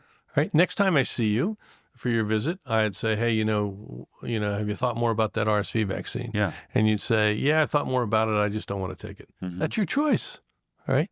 So, I might remind you how many thousand people died of RSV in your age group that year and then tell you to think about it again, and you don't want to get it. We have to leave it to individual choice and educate. I think I argue when I was CDC director that all we did by mandating the COVID vaccine, which I was very much against, was reinforce vaccine hesitancy. Because if I tell you you have to take what you've already told me you don't want to take, and I say, no, you have to take it, all I do is reinforce you to dig in that you don't want to take it. All this forcing the firefighters and the policemen and the hospital workers and the military was a huge mistake. Huge mistake. And is one of the reasons you came to me earlier. This is one of the reasons I think we have a higher degree of vaccine hesitancy in the country today than we had when I took office in 2019 or 18. Yeah. But I think I think you're going to define some norms of what you want to see for vaccine safety. What I'm going to tell you, whatever norm you define, I think you need to have probably, if it's something we're going to really put routine in the American public, like forever, I think you probably have to have post-marketing safety studies for at least a decade to reaffirm that you didn't miss something. Yeah, but the danger of post-marketing is, let's say like an mRNA vaccine, you give it to, giving something to everybody and then just watching the market, you're like, oops, bad, that just created infertility in everyone. No, but once we started, I'm just saying, I think, and I'm not saying I'd have the pharmaceutical company have to do it themselves. Yeah. Maybe it's the FDA that has to do a follow-up evaluation of whether this product has some unappreciated safety concerns, like you just mentioned, infertility. Before we get to post-marketing, though, let me ask you, because this is a huge debate that I've been watching Bobby have. I've had it. Do you need a placebo? Do you need in order to establish a safety baseline for, it's how we do most drugs. With a vaccine, should there be a placebo group, a comparator that is holding on to a true safety baseline? Is that necessary to establish safety, or is there another way to get safety without that? Yeah, it's a good question. I think the advantage is having a control group. Yeah, is you kind of outline what the background noise is. Yeah, and it lets you see if anything is occurring in the vaccinated group at a higher frequency. Yeah. If you don't have that, you really don't know. Now, there are some products, including vaccines, I'm sure, that you could show that they have a real safety problem. I know a friend of mine who was developing a drug for treating a viral infection at NIH, and he gave it to 11 people, and I can't remember now, but I think 4 of them died. It had a safety problem. Yeah. Right? In general, the safest way to understand if there's safety concerns is to have a comparative group. So, have you looked at the childhood? No, I have not. Schedule at all? No. I have. The schedule historically, but I haven't really studied it in recent times. So it's fair to say that the guy that was head of CDC, who's in charge of the recommended schedule for children's vaccines, but none were added. I guess COVID was, but not during your tenure. Yeah, but I didn't agree with that. You didn't agree with it. And I don't agree with it now. So if it's not being added, like before I get in this, as you step into CDC, we think of CDC really as that childhood schedule is a huge part of it. but it's not really on your radar. No, it's really on that vaccine advisory group that you talked about that you went to. Yeah, and which I have CDC people on. yeah. But that's really the group that, and they also have, as you know, the American Academy of Pediatrics on it. And if they were to change recommendations, that would come up to my desk, to review. Yeah. Okay. So if something, if something has to be readjusted, something added, then it gets kicked to you. It would get kicked up for review. But in general, that vaccine committee is a pretty powerful committee when it comes to vaccine policy in the United States. I'm going to throw something at you here. I've just pulled up on my computer. This is the ReCombiVax HBV vaccine. Which vaccine? The hepatitis B vaccine, which you have some understanding of hepatitis B. You said you worked on that. This is given to day 1 old babies, and I just want you to read out loud. This is the FDA's website, 6.1 clinical trial experience. Because clinical trials are conducted under a variety of varying conditions, adverse rates observed in the clinical trials of vaccine cannot be directly compared to rates in clinical trials of another vaccine and may not reflect the rates observed in practice. How far do you want me to go? I want to just read into how they came to the safety on this product. This is 3 clinical studies. 434 doses for ReCombiVax at 5 micrograms were administered to 147 healthy infants and children up to the age of 10. They were monitored for 5 days after each dose. This is what we talked about. How many people, how long. Okay. And adverse reactions were reported at 0.2% and 10.4 of injections respectively. So systemics was 0.2 and the injection site was 10%. So that's enough. I mean, I just really want to get to no placebo group. No placebo There's group. no placebo group, 147 children, and a 5-day safety review. There's 2 products like this. The other hepatitis B, I could show you, has a 4-day safety review period. Yeah. This is a product given to day 1 old babies. Yeah. Did they establish safety? Is there any way on earth to establish safety of a product in a 5-day safety review with no placebo? I wouldn't come to that conclusion. Right? I suspect what they've done by the committee is that the FDA's. That's the FDA. Yeah. This is the insert that comes with the vaccine. Yeah. This is what they're bragging. The FDA. This is how we decided it was safe. The FDA, probably extrapolated, whether that's appropriate or not, we can argue. Yep. That data that they had from adults and adolescents. Okay, I'm not a big advocate that the hepatitis V vaccine is a vaccine that needs to be prioritized for newborns. I'd rather see that vaccine as a vaccine along with the human papillomavirus vaccine that we consider for 10, 11, 12, 15-year-olds. Yeah. But no, I would not say that establishes it. It basically just builds on the fact that they had this adult data. And I'm actually relatively surprised that then they would change the indication. So I don't know what the indication was before, but say the indication was the vaccine was approved for people over the age of 2 or over the age of 5. I'm surprised that based on that limited data, they now said it's approved for people. What did you say? How many days old? 1. Yeah, I'm surprised. There's like in California. The other side. I've gotten calls, just so you know, from people that have watched our work.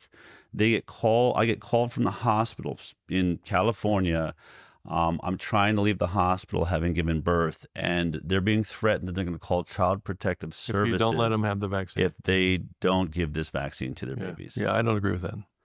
So then... See, I don't agree with any of the heavy-handed approach to vaccines. Right.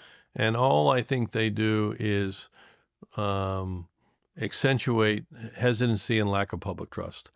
I'm a public health person, and I have a lot of patients I've talked about vaccines. And I don't badger them when they say no. I make the argument why I think it's to their advantage. Mm-hmm. And when they say no, so be it. When they come back, I have the discussion again, so be it. I've argued that doctors need to spend more time educating people about why they think that vaccine's of benefit to them, and not badgering people, threatening people, what happened with COVID was so wrong. So I would not, if you had asked me to weigh in on whether 1-year-olds should get the hepatitis B vaccine, I'm not a big advocate of that. Now, if we were in Southeast Asia and the mother that just gave birth to that baby had E antigen positivity, and that baby was high risk for hepatitis B infection, I may say, hey, let's get that kid vaccinated, okay? Because there's good data that they'll be less likely to become a chronic carrier. But in America, and the mother's not hepatitis B positive, I mean, we're testing her. We already know, and the only risk would be the mom's body. I don't see it. Right. So now I want to look at Robert Kennedy's job, because he's about to jump into a space you were in. I could show you every single childhood vaccine, and they're within the ballpark of this level of safety testing. There's no placebo to be found in any of them. There's one tiny placebo group in the HPV Gardasil trials, and then that gets rolled in a very suspicious way where it sort of hides the results. So I don't think you can compare that. So you have a whole program that has been developed that never, as far as I'm concerned, established safety. And I think you've been pretty clear it'd be hard to establish a safety baseline without a placebo trial. And so we find ourselves in this position where vaccines like this are being given every single day to every single child that can't go to school in most of the country. What do you do? What would you do? I mean, like, forget about what Robert Kennedy would do right now. If you went back and reevaluated this vaccine right now, and you were, say, back as head of the CDC, what do you think is the appropriate thing to do with this vaccine right now, day one, back in the Trump administration? You mean for hepatitis B? Hepatitis B, this one right here. What would you do? For me, I think that if part of the reason for vaccination is that you are preventing a process that's a significant risk. I don't think a 1-year-old's at high risk in the United States today for hepatitis B. True. I do think... But just for everyone that's watching, maybe they're unaware, it's essentially a sexually transmitted disease from promiscuous sex or intravenous drug users. Yeah. When you were developing it and working on it, it was designed for, intravenous drug users and people that have sort of... Well, initially it wasn't appreciated, but clearly the major transmission, most likely for most people, is sex. Yeah. I did a study that was, a friend of mine was developing a gonorrhea vaccine, and they vaccinated thousands of people for gonorrhea in Korea. And as part of that vaccine trial, I asked them if they could put a questionnaire change on the questionnaire was, have you ever had hepatitis? And then I asked them, how long have you been in Korea? And then I asked for some blood, because they were already doing the trial. Mm-hmm. And what I showed is when the United States military soldiers got to Korea, that about 3% of them had evidence of having hepatitis B at some point in time. And we could measure that by measuring an antibody to what we call antibody to core. And your antibody to core is positive if you have had hepatitis in the past.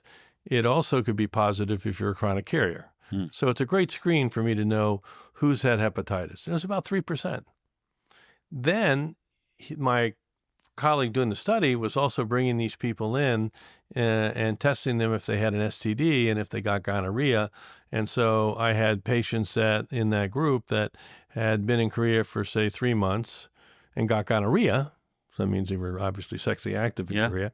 Or they had been in Korea for 12 months when they got gonorrhea.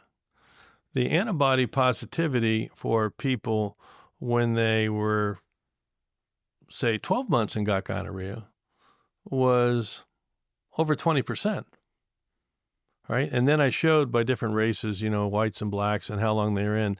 And it went from like 3% up to 20-something% over the course of a 1-year assignment in Korea, all right? All right? So that meant there was a lot of soldiers getting hepatitis. And I also showed in the 121st, which was the hospital. Which would make sense. I mean, which was the hospital. Our hospital, I showed how many people got there with, they wouldn't really diagnose hepatitis in people that weren't jaundiced, which is really, probably less than 10%. But I showed how many cases we had, okay? Then I went into the hostesses, and we evaluated a group of hostesses, and we showed that about 10 to 12% had what we call e-antigen positive hepatitis, meaning they're infectious, very infectious. And I was able to take that argument eventually to the Armed Forces Epidemiology Board and argue that we should vaccinate our soldiers going to Korea. Because I was taking care at the time running a hepatitis clinic at Walter Reed, and I was taking care of a lot of these families of soldiers that came back from Korea only to infect their wives, right? And in those days, we didn't have any treatment, and it was a problem because, or you came back and you were a chronic carrier, and I had to tell you to give up intimate relationships with your spouse because otherwise you could infect her. And, hepatitis B does have about a 1% mortality. So we did that. And the Armed Forces Epidemiology Board denied my decision to recommendation to vaccinate all soldiers going to Korea because they thought it was too expensive. It was about $100 a shot, right? And these are people that we spend thousands of dollars training, right? Yeah. So I didn't give up. I went back and I designed a clinical trial to show that I could maybe give a tenth of the dose, but I could give it intradermally because friends of mine back in the 50s has shown that you could more efficiently present antigen to the human body intradermally for high-cost antigens. But in those days, they were all low-cost antigens. So I went back and did an intradermal study and showed that the soldiers that the volunteers that we did intradermally got just as good a response as those that we did with the full dose intramuscularly. And then I took back to the Armed Forces Epidemiology Board and presented that data. And they said, well, now you've reduced the cost, like from, $40 million or $4 million to 400,000. We think all soldiers should be vaccinated. So it's actually one of the most important things I think I did in the Army. I got all soldiers, not just going to Korea now, but going to Southeast Asia and then all soldiers eventually, because soldiers have had sexual relationships with individuals that had high risk of hepatitis B infection. So, it's just but I think it's a sexually transmitted disease. And when I went up against it at that time, people argued with me when I did the Korea study that our soldiers only got infected if they used IV drugs. I said, no. Our soldiers are getting infected from sex. Right. But nobody wanted to deal with it back then. So I proved that it was sex. And then I went to the next step to try to get a solution. And then I had the next step to finally get approval and a solution. So for me, hepatitis B is one of those vaccines that is really kind of an adolescent vaccine. Human papillomavirus, adolescent vaccine. I don't agree with the argument that we have to give every vaccine to children in the first year of life because they're captured. Right. No, which is, people don't realize that that's just why they're doing it. And right? it's part of We've already got them. They're coming in. It's part of that mandatory brain set. Yeah. No. Let me teach the adolescent and the parents the advantage of getting these kids vaccinated. All right, but let's talk about that for because I want to challenge you there, just based on what we just saw. Okay, I agree with you. We should be. If it's a great product, you should be able to sell it. But even as a doctor, you're going to teach them that the vaccine has a benefit. But as a doctor, is there any way for you to know what its side effects and negative is based on this trial? Not on that. So now we would have to have adequate safety. To see, for me, right. I might argue, you may push back at me, so be it. I might argue that if I'm recommending to vaccinate 12-year-olds, that's closer to using the data I have on 18-year-olds. Yes, right? But I would just say I think we have to see the data. What were the side effects? Have we ever done a placebo trial that tracked, like we do every other drug, for at least, really, don't we need to be tracking these? I think there's an argument to be made that vaccines, the most likely side effects are going to be of your immune system, right? Some autoimmune conditions, things like that. Yeah. And you mentioned some. You could, or change your reproductive pathways. Sure. I can come up with. But those are things that don't happen in 5 days. You ought to see those data. Yeah. I don't disagree with you. So if we're not doing at least 6 months, and I would prefer 2 years, because most autoimmune conditions to rear their head would take about that long. I would argue the original hepatitis B studies that were done around 1980, Don Francis, I think, was the PI. I think those studies were all placebo-controlled. I'll look into that. I've only been focused on the childhood vaccines. Yeah, no, I'm talking about the original adult studies were pretty much placebo-controlled. it's interesting because I think they were misinterpreted for efficacy. And I used to argue with Don about this because they argued that they had efficacy. And yet when I looked at the data longer term, I saw that longer term, the patients, hepatitis B vaccine ultimately didn't prevent hepatitis B, but the people who got hepatitis B were less likely to be chronic carriers. Okay, so it goes back to that same theory of modifying disease as opposed to preventing infection.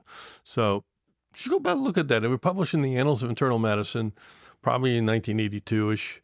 And again, the FDA should have records. I would be surprised if these adult vaccines were approved without a placebo group.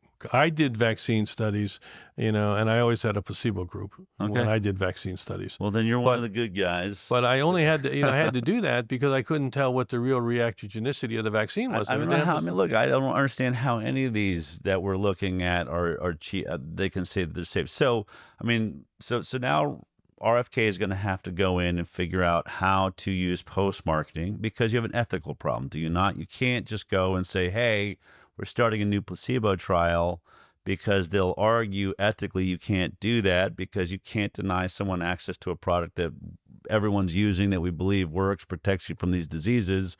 We have an ethical. Conceptually could do a vaccine trial where it's a volunteer group of individuals, and you probably would find today that 10 to 15% of individuals will elect not to be vaccinated. So you just find a group that say, "I'll be in the trial. I'll be in the trial with your group," and you could possibly do that. Is all I'm saying. That there's a number of people that, or you could do a crossover design, which I used to do, where you have a group of people that randomize the placebo, but they know that at 6 months or 12 months, they're going to cross over and get the vaccine.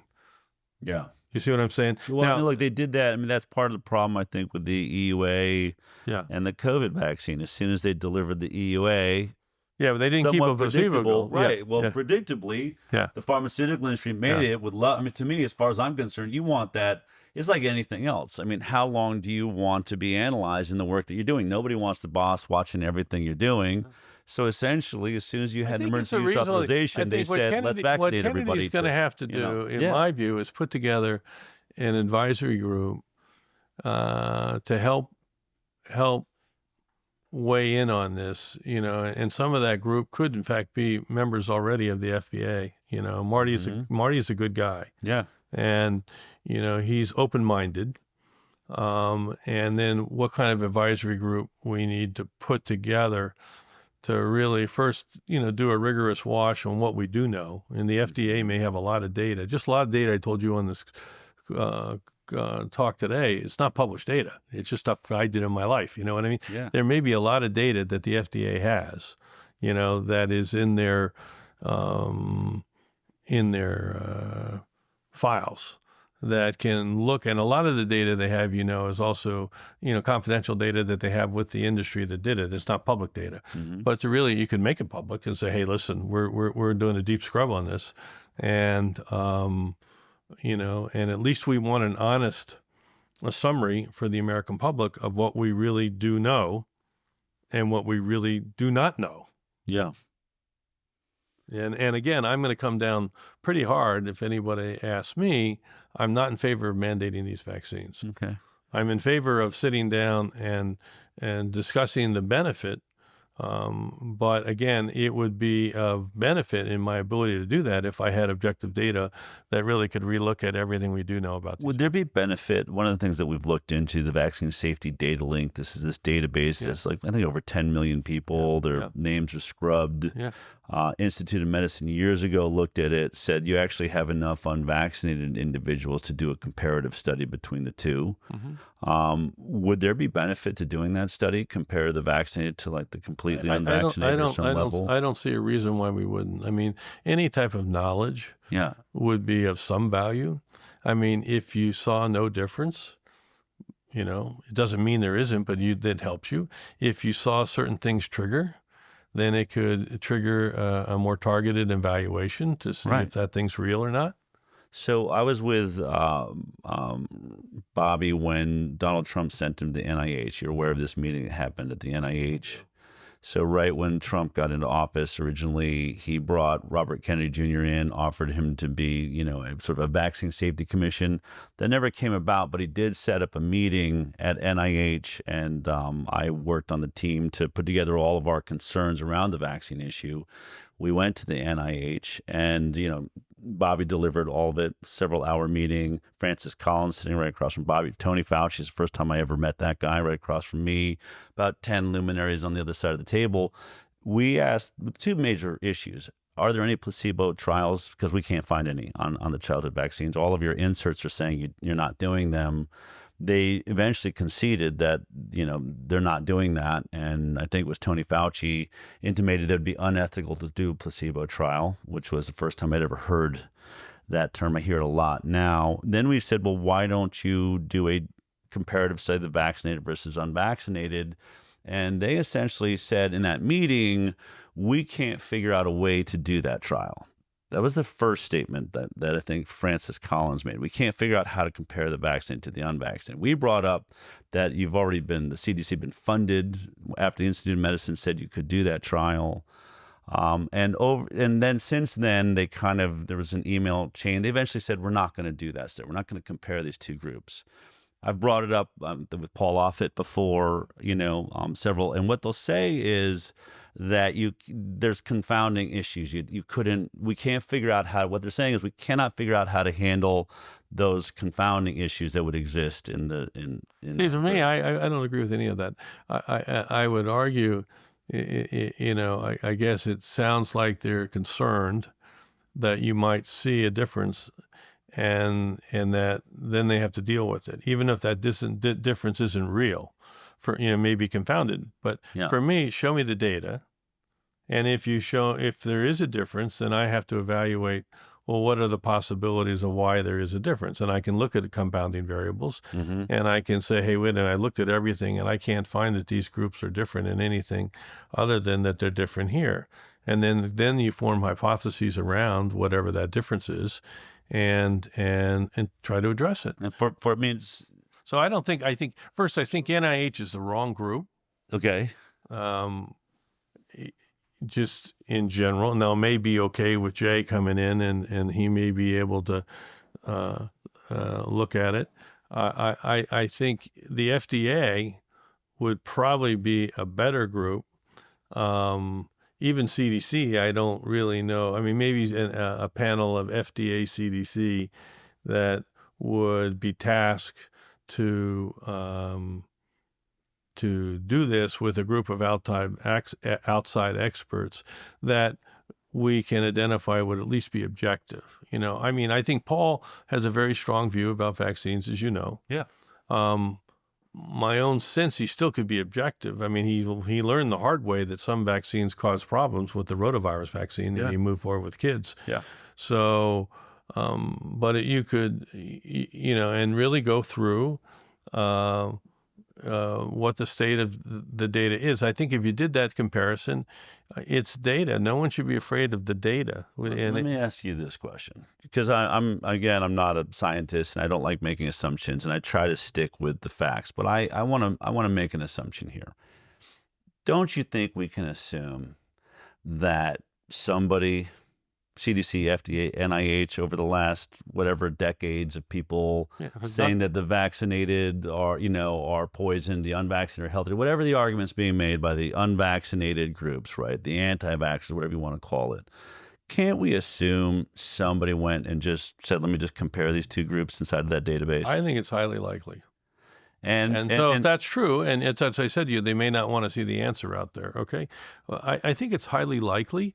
I don't know. It's factual. But if the knee-jerk reaction is, and they say it so quickly, well, there's confounding issues, that says to me, there are. Yeah. That says to me, you've looked at these two groups. I would assume somebody's looked. Yeah. I would task the FDA. To me, that's the group. Marty's going to be great. Yeah. And Weldon and Jay can cooperate with him. But I think getting the FDA to be the one that really do this. Yeah. All right. Because at the end of the day, it's the FDA. If there is a reason to put any qualifiers, it's their regulatory responsibility. Yeah. It's not NIH's. It's not CDC's. So, And the whole issue is to look at it, sort of cost benefit. I mean, so maybe they do find there's some issues, Yeah.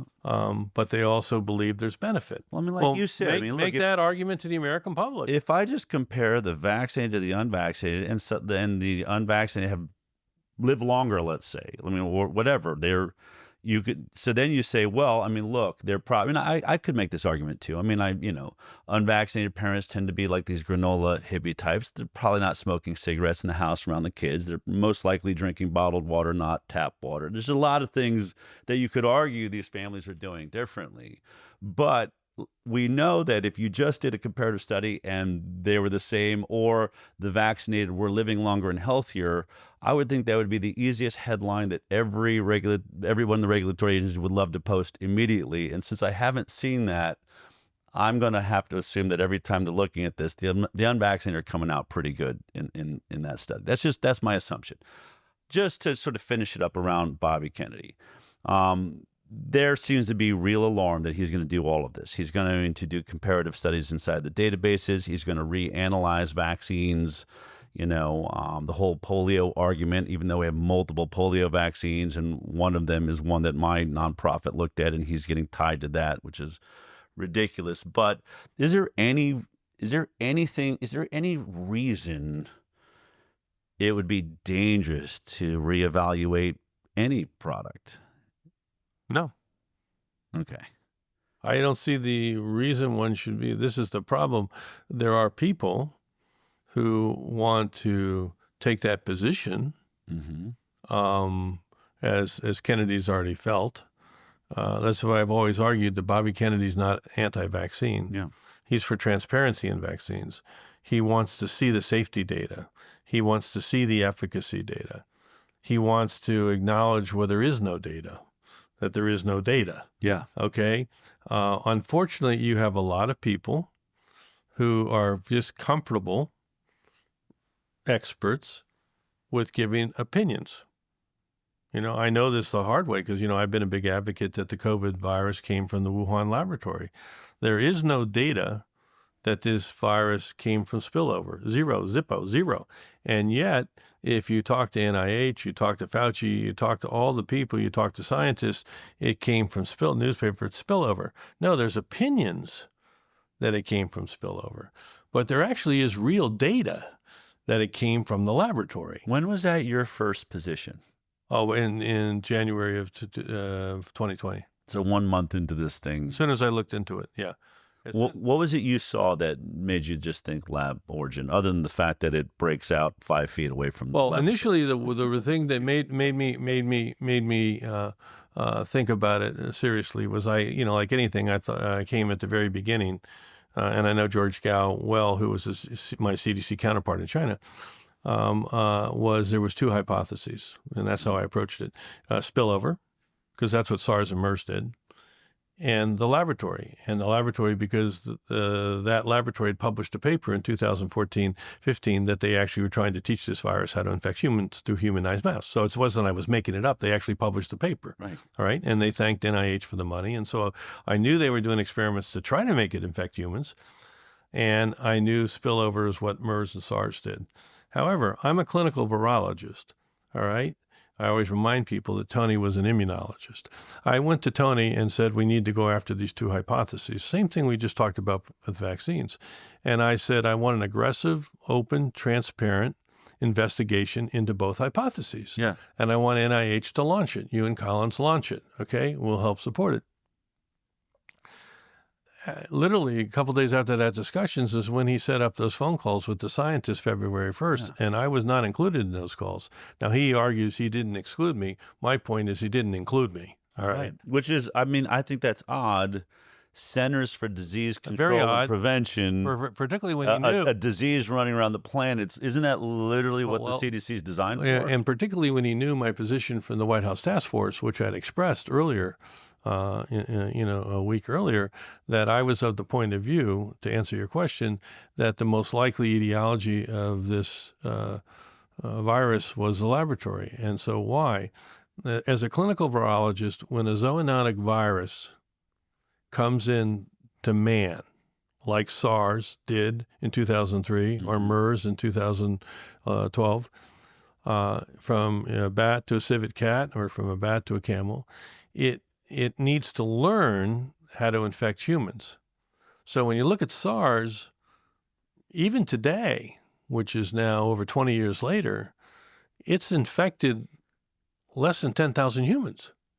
It hasn't learned how to efficiently infect humans, all right?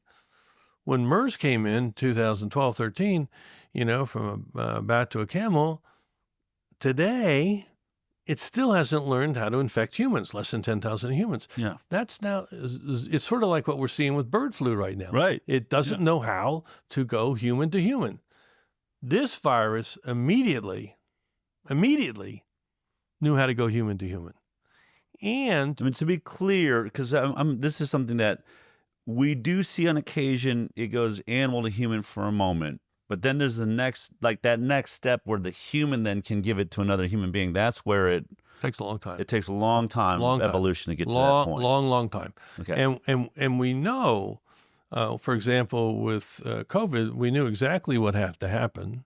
We knew exactly what amino acids had to change because a group in Europe, in Netherlands in 2012, actually figured it out and published it. I argued it shouldn't be published. Fauci argued it should be published.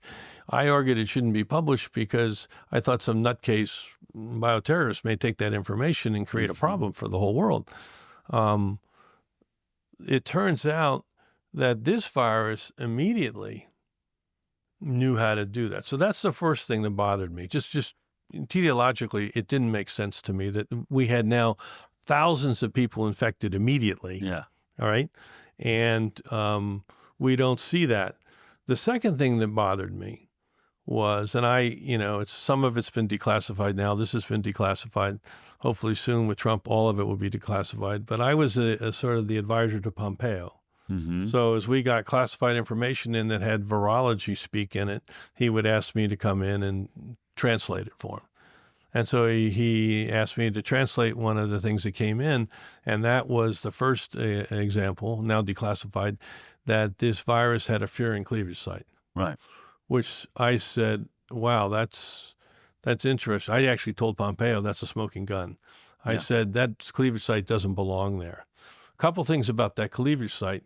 Contrary to what Fauci and others have said about, well, we see it in other coronaviruses. We don't see it in this class of coronaviruses at all, okay? Mm-hmm. So it's extremely unique.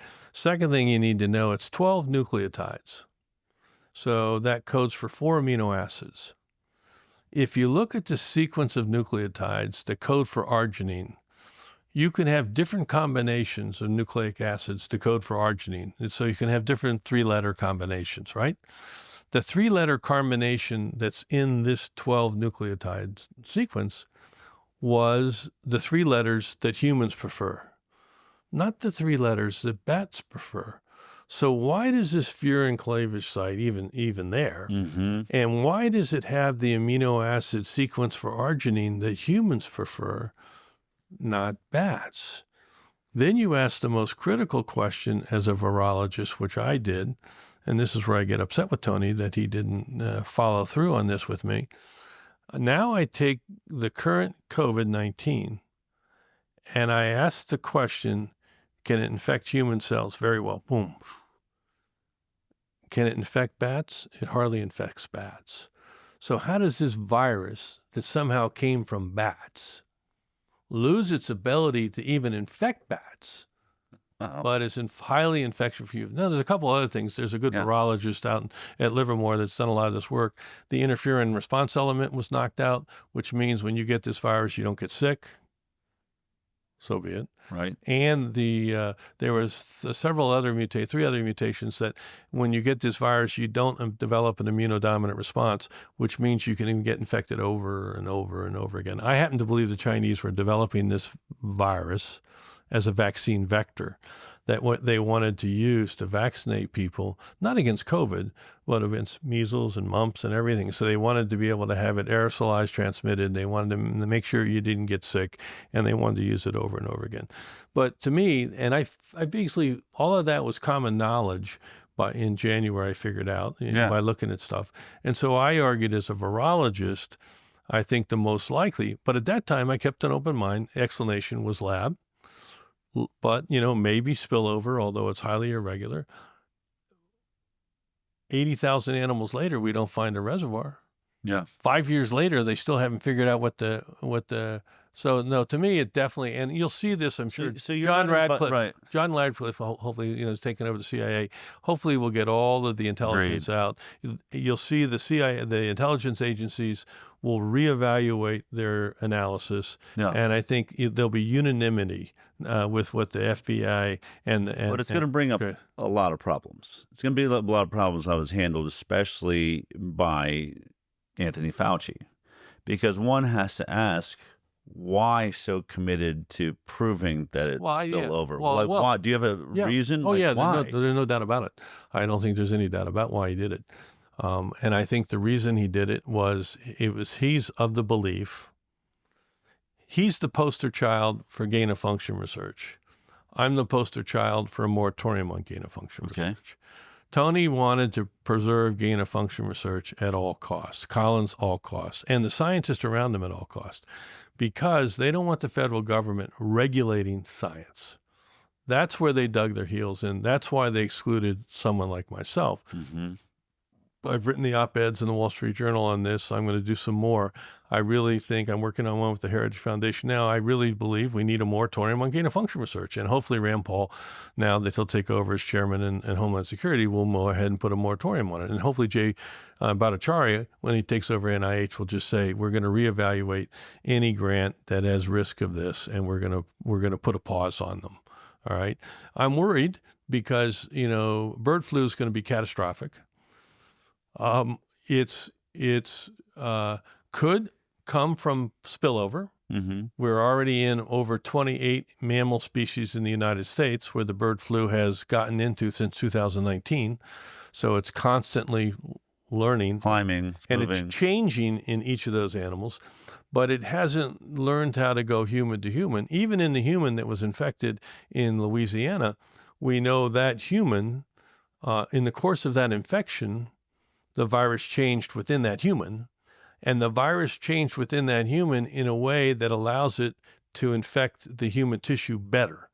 All right. Still hasn't gone human to human, but it's learning. I don't like the fact that it went into pigs. A lot of flu rearrangement happens in pigs.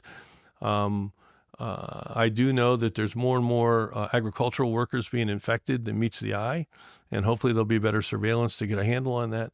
But my real concern is not spillover, although I think it's getting more and more possible. My real concern is gain-of-function research. We have laboratories that are actually trying to teach this virus how to infect human tissue, and that is not smart. There's some argument that a highly with a high mortality rate, like we hear with bird flu, could be some people say 30%, 30 to 50%, 30-50%. But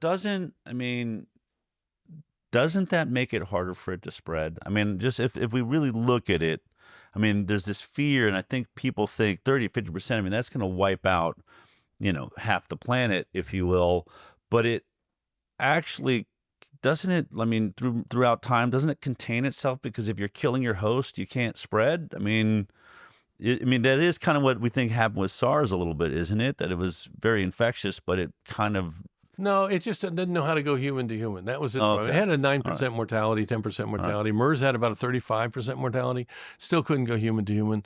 The truth is we've had probably close to 1,000 cases of H5N1, say, since 2010 in Southeast Asia. And the overall mortality rate's between 30 to 50%. It's a bad virus, okay?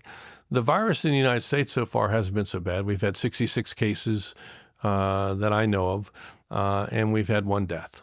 All right, that's still not good. That's 1.5% mortality, which is probably substantially more than, say, COVID. But what happens is the virus will learn how to replicate better in man, which is what we saw in the Louisiana patient.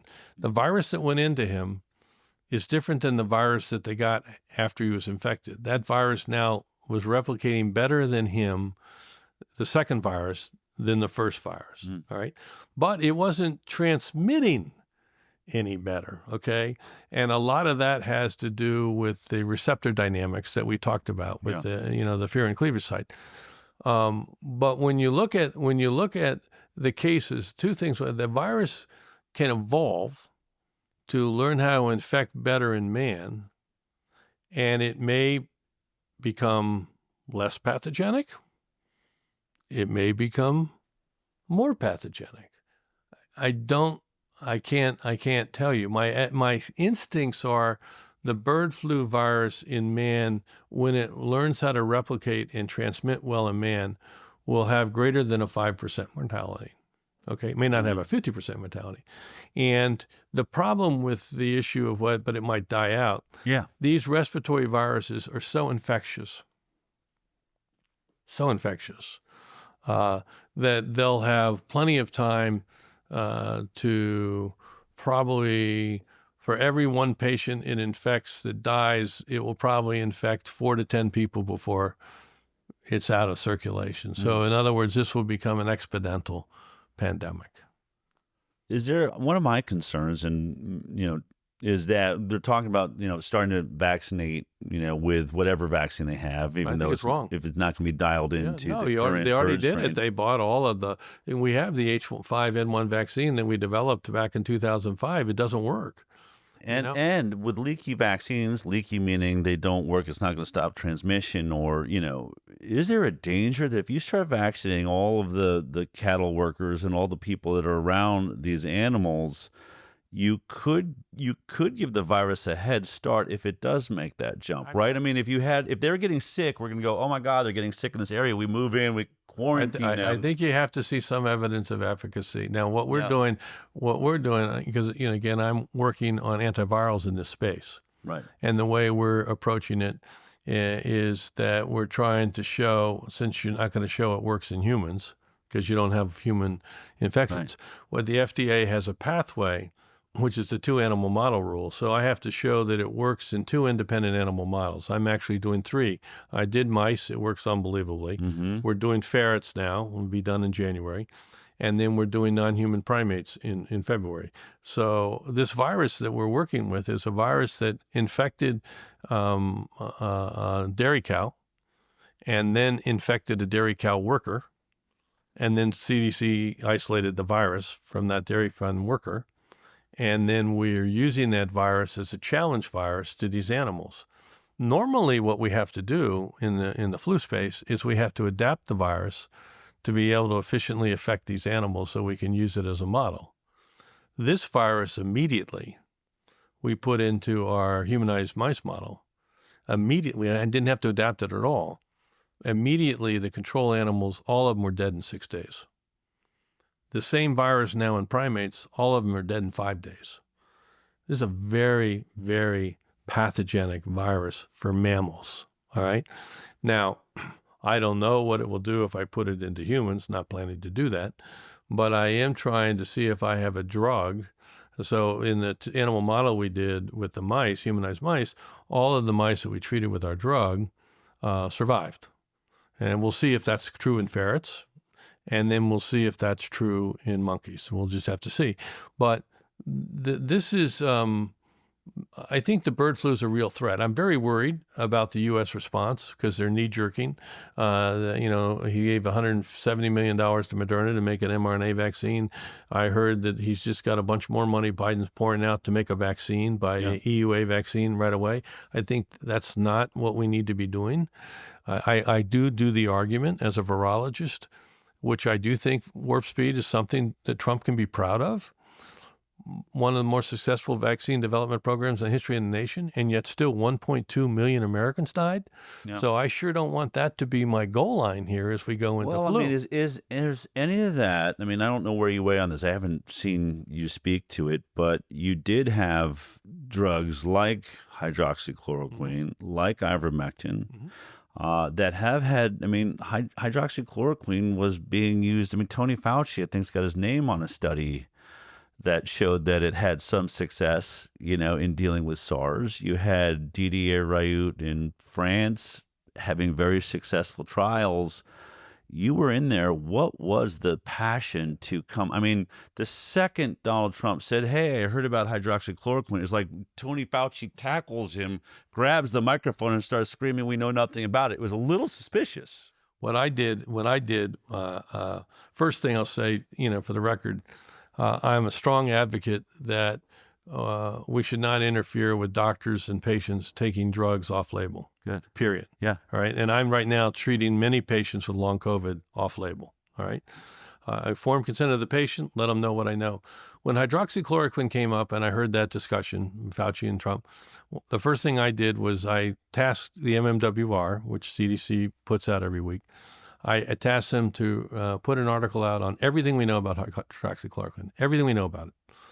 How's it been used, what dose, what side effects, etc.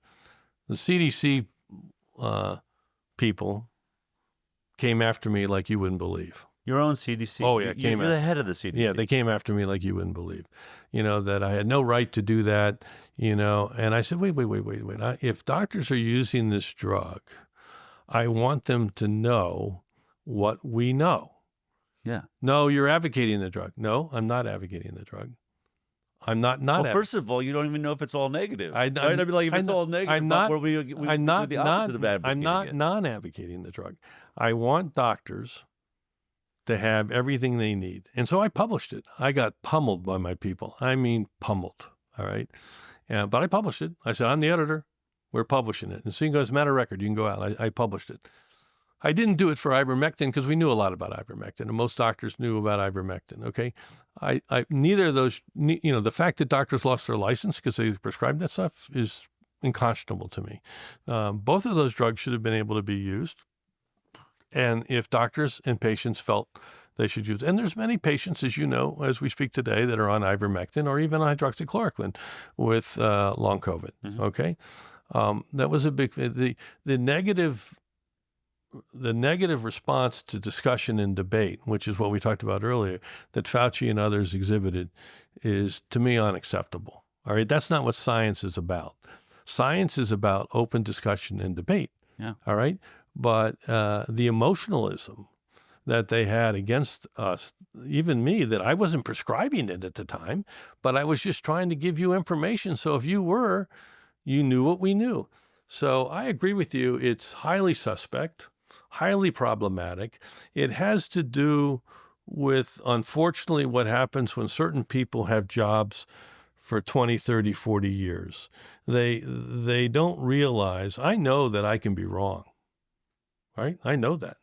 I always tell people that the people I respect the most are the people that teach me through data that I was wrong, because they taught me something. Mm-hmm. If you teach me through data that I'm right, I'm not as excited about it because I already knew that. But if you say, I think this is, and here's the data, and this is what I think, and then you actually disagree with me, and then you show me data, and I look at the data and I say, wow, I was wrong. Thank you. I learned something from you. That's not how this is done. These guys don't believe, they think they're not open-minded that they could be wrong. But why? How do you explain? You have what we're being told is this pandemic sweeping. It's killing people like crazy. They're getting the news saying we're hoping the vaccine comes in time. Frankly, the first time in history that early diagnosis didn't seem to mean anything. It meant go home, wait till you're dying, and then come back. We watched the medical establishment, and I've been reporting on it for over a decade. Early treatment has always been, that is the advancement in modern medicine. Diagnosis and early treatment. So suddenly we're saying there's absolutely nothing we can do for you. Go home. If your lips turn blue, come back, and then we're going to stick you on a remdesivir, which has got its own issues in its own drug trials, and a ventilator, which proved to be perhaps the wrong move. But how do you explain people taking a drug off the market that so many doctors around the world are saying, I'm having success with this. I'm having success. Like, why would you go out of your way? It's not like you had, wait, this is better. Don't use that. Use this. You got nothing. Yeah, no. You have absolutely nothing in your hands. Why were they killing the only drugs that people were liking using? I don't know. Obviously, there was an reliance and over promotion on the vaccine. No doubt about that. I mean, I know Tony would tell people that when 30% of the herd immunity, the thing was over, and then he said 50, and then he said 70. And I tell people, I said this publicly. So when he said 70, there was a good reporter, it might have been you, said, Dr. Fauci, a couple months ago you said 50%. What new data do you have that changed your mind that it has to be 70% now for herd immunity to stop the pandemic?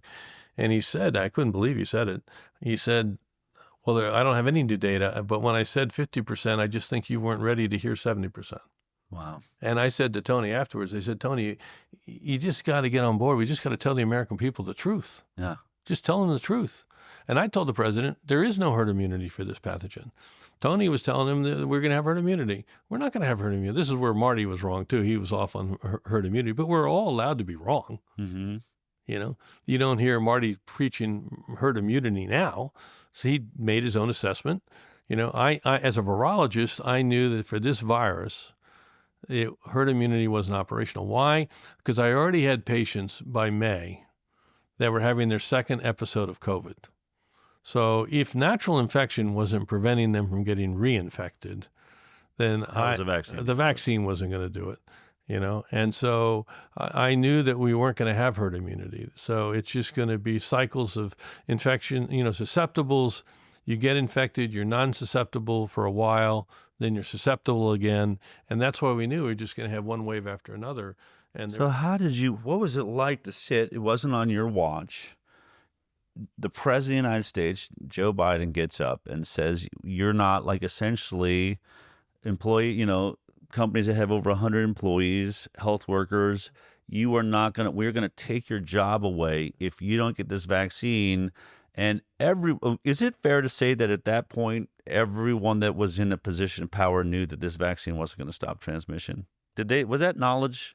Well, I would think free-flowing? I would think so. I mean, I can't say, but I would think so. There was absolutely no data. You were saying it. I said it. Yeah. Deborah Burke says she was saying it. Oh, she was saying it. She was saying it. I read Scott Atlas' book. He describes, and I don't know that you're not all fans maybe of each other, but he did say Deborah Burke thought the vaccine was a joke from the very beginning. Yeah. So she believes with me. She was my deputy for many years, and I know Debbie quite well. Debbie agrees with me, if you talk to her, that the vaccine helps save lives of vulnerables, period. Mm-hmm. It didn't interrupt transmission, period. And it really had no benefit to assume any risk for people that weren't vulnerable. Right. Okay. And the argument that Joe Biden said, which made me very mad, when he would say, this is this is an epidemic of the unvaccinated. See, I knew already in my job as Hogan's guy that by May, most of my patients that were getting COVID, I think I measured 60, 70% of them were already vaccinated. Right. Right. So it wasn't an epidemic of unvaccinated. It was an epidemic of the not effectively vaccinated. And I hated the way the government tried to set it up and say, when you first got the vaccine, the 2 shots, the way they classified you, which made me very upset because I thought it was not based on data. They said, you're fully vaccinated. You're fully vaccinated now, Del. Well, wait a minute. If I'm fully vaccinated, oh, you mean I'm home free? This is done. I'm done. It's like polio. I'm fully vaccinated. No, you weren't fully vaccinated. You were given a vaccine that would modify your risk of death and hospitalization for a period of time. And that period of time was not defined. But to me, it was clearly going to be less than a year because I was seeing too many people getting multiple infections. So and in general, it's probably 3 months to 6 months is what you get protection. For me and my wife, we're using 6 months. We just get revaccinated every 6 months. And that's what I do for my patients. I offer them to revaccinate every 6 months if they want. Your predecessor, the President Walensky, comes in. She comes after you. Yeah. She's out there on the news saying it's 95% effective. And they're telling the news, you got Rachel Maddow saying, if you get this vaccine, the virus stops with you. Huge guilt trip on anyone that would think Don't take it home to grandma. Get it. Don't take it home to grandma. Was Walensky clueless? She was definitely wrong. whether she was clueless or whether she was speaking what she was told to say. And when I say told to say, she had a lot of admiration for Fauci, for sure. I liked her. I thought she was a good replacement for me because when I became the CDC director, I was a change in the mold. All the other directors largely came out of CDC. I was a real doctor practicing medicine. I took care of patients. I did clinical research. I did a lot of work in the AIDS epidemic, both basic science as well as clinical science, as well as population science. So, and I was the head of ID. So Lewinsky, I liked the fact she's coming in head of ID, Harvard. I mean, she knew how to do clinical research. She was a good clinician. She did a lot of work in Africa, particularly more in population. So I was just glad that they didn't go back to some computer epidemiologist. I respected her. I think she probably I don't think she had the security in her own mind to be countercultural. What do you mean by that? What do you mean? I mean, to say what say, let's just say, to go against a narrative, say, that Fauci was putting out there. Tony and I have never had problems disagreeing with each other. Okay. I actually did a FOIA request. I said, early on, somewhere in there, I saw you make some statement on television. I said, I want to put in a FOIA request for all emails written in all caps between Tony Fauci and Robert Redfield. I had a sense that there was some. Well, you won't distaste get much because I don't write emails. We didn't find much. You won't, or it would have been posted publicly. I guarantee you. I don't use email, okay, and I don't use social media. And when I became CDC director, my emails were yes, give me a call, let's meet for lunch. And so when I left and they asked for all my records, they couldn't believe it. The archive said, well, where's all your records? I mean, it was like, I think they had like 5 pages. Wow. And like when Birx left, she probably had, 10 trunks. Yeah. I never found emails useful. Fauci and I had our own disagreements over time. We had our own agreements. Did you guys go you were both on AIDS. We went back to 81. We worked together. We published papers together. Yeah, okay. We did a lot together. When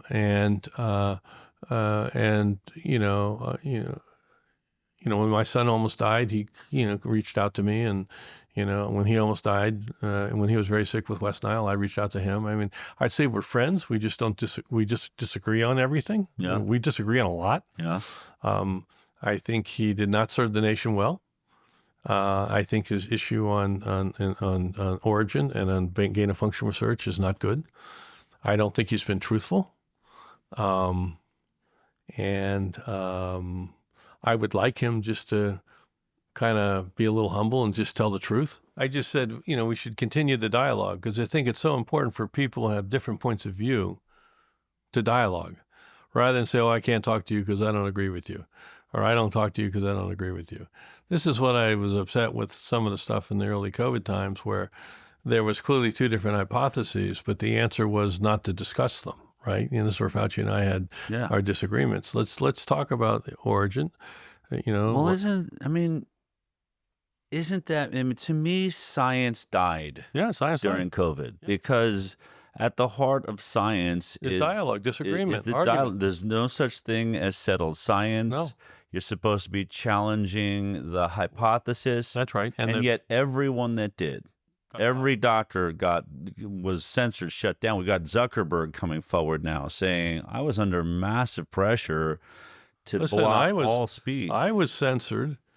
I have death threats. I could show you some of the letters from very prominent scientists because I suggested that we should moratorium on gain of function research, or because I thought the lab, I had the Baltimore Sun, and I have a lot of grandkids that live in this area, published that I was Asian racist because I said the virus came from China after I did the Gupta interview on CNN. And I then had the House and the Senate, the state of Maryland, issue a declaration that I should be censored, formally censored. And they did that. I've asked them to rescind it. They haven't done that. And I asked Hogan to get him to rescind it. And he said it's a bridge too far. But they did ask Hogan to fire me. A bridge too far. Hold on, stay right there, because I mean you're deeper in this. I mean, of all the people, I mean I lost my YouTube channel, Facebook, all of that over these same conversations. But we now have the pandemic committee put out a 500-page document.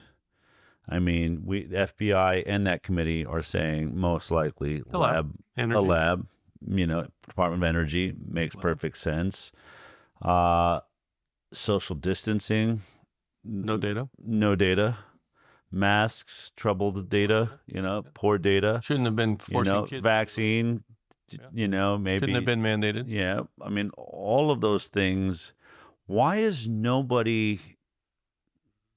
First of all, why is there no apology from everybody that should like be? Well, that's what I talked authoritarian rule based? That's on what I things? thought. I mean, Kennedy owes, they owe Jay Bhattacharya an apology. And personally, I think they owe me an apology. Yeah. So I was saying about the Senate and the House, they passed the thing for me to be censored. They asked Hogan to fire me because remember I was working for him as senior public health advisor. Hogan's married to a Korean woman. His 3 children are part Asian. And and his grandchildren are part Asian. And so to Hogan's credit, he went up and said, listen, I know Redfield well. He's not an Asian racist. I mean, he's just telling you what he believes is the origin of this virus. And I'm not going to fire him anyhow, because when it comes down to it, he's working for free. He's the cheapest employee I got. But I did ask him if he could get the House and the Senate to flip it. He said it's not going to happen. Which they should do. They made a terrible error. And I have the new owner of the Baltimore Sun has offered to do something. But I don't really want it. 5 years later, what do I want the Baltimore Sun to do anything? But I would say you should. I think we're going to be really. There's a dearth right now of historical record, at least from the side that got censored the entire time. It proves to be the ones that were right. Mm-hmm. How powerful is Fauci? I mean, because he's the one we all saw on television delivering this stuff. Is he working for someone else we're not seeing? I don't know the answer. I will tell you this. Disturbing. 2002, 2003, Dick Cheney decided that the biodefense program in the United States needed to move out of Fort Detrick in the Army, and it needed to be repositioned at NIH. And they put Tony in charge of it. About, I think all in all, it's been close to $40 billion. Mm-hmm. So he's run our entire bioweapon biodefense program. And I don't know what connections he had with that, but I'm sure they aren't just with university scientists. Right. Well, I mean, he doles out a lot of money. He's been Well, he doled a lot of money for science, but here's another group of money he's doling out. I think they said it was like $40 billion in biodefense. I do think it's one of the reasons the intelligence agencies, the CD and the Energy Department and the FBI came to the right conclusion from my perspective. And the reason they did is they used their own scientist. Mm-hmm. The CIA and Defense Intelligence Agency, they used, Fauci and Christian Anderson and others. They didn't use their own scientist. John Radcliffe and I respect John enormously. And we did the commission with Heritage Foundation on sort of accountability for China, not for the doing the research, because that research was funded by the United States, mm-hmm. but at least for the fact that they didn't follow the international health regulations, which we could have all had a better response if they had come open with the data when they first saw this new pandemic starting, probably in August, September of 2019. And as a consequence, there's a price the world paid by not having their openness. The price I paid by not letting me in the first week when I wanted to get in to find out, is it human to human? Is it asymptomatic? It took me at least another 3 weeks to figure that out. Yeah. And if I'd known from the beginning, I would have had a whole different program for the United States' response. It wouldn't have been looking for symptomatic cases. It would have been, we have to have a accelerated warp speed testing program because we need to test and isolate, test. Instead, we were still looking for symptomatic cases. So the first 14 cases we had up to the second week of February, I had about 800 contacts. that we evaluated, only 2 of those contacts ended up being positive for COVID. So I concluded, along with CDC, that this isn't that infectious, despite what we're seeing in China. Mm-hmm. But how did we evaluate those people? We evaluated them by asking them if they were sick. If they weren't sick, we didn't test them. We only tested the sick people. So you didn't get a jump on the asymptomatic. We didn't issue. get jump at all. I didn't get that until the Diamond Princess happened in Japan, and Japan offered to let us come in and help. And I got a CDC team in there, and I found out that half the people infected on the boat had no symptoms. So then I knew we were in trouble. Isn't it dangerous to have public officials like Fauci? I mean, it seems like there was a real interference in good science. And you said you weren't invited to that meeting, but even Christian Anderson was saying it looks lab origin to me. I mean, the people that ended up writing the big, Fractal origin, yeah. Yeah. They also, a number of them said it, but they all changed their mind pretty quickly. In some meeting, which I wouldn't have changed my mind. My data was based on hard, concrete virology. Right. And I wasn't funded by Fauci.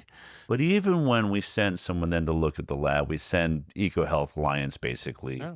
So we send the people that would be funding the studies in there almost to clean up, to me, their own mess. Yeah, and that's WHO. The WHO made that decision. It's a horrible conflict. At least my friend Jeff Sass, finally, he was doing it for Lancet, finally stepped down when he found out that he couldn't believe that they had, once he found out what EcoHealth Alliance's role was, he couldn't believe that they assigned him to be the head of the virology. He said, wait a minute, what are you talking about? You can't do that. Right. So, no, it was sad. Tony could have made a huge difference in an aggressive, honest, scientific investigation. And I actually said publicly on many occasions that the approach that he and Collins took was antithetical to science, because, like you said, science fosters debate. One of the beautiful things about science, it's self-purifying. It's not a sin to be wrong in science. You come up with a hypothesis, right. You promote it, someone provides data that you're not correct, you change your mind. Right. That's called science. They didn't allow that. And they targeted people. They obviously targeted me. They targeted Jay Bhattacharya. Mm-hmm. And they targeted anybody that didn't go along with whatever. And it's unfortunate. I wish, there should be accountability to it. On the other hand, I hate to waste a lot of time on accountability when we have to get ready for this next pandemic. I'm very worried that the bird flu pandemic will be the great pandemic. I've tried to argue with our country, and I'll continue to argue, that the greatest threat to our national security is not China, Russia, Iran, or North Korea. The greatest threat to our national security in 2025 is biosecurity. And in that biosecurity, the looming threat that we have right now is bird flu and the potential of bird flu, particularly bird flu if we have unregulated gain-of-function research. Bird flu could cause a global pandemic in months.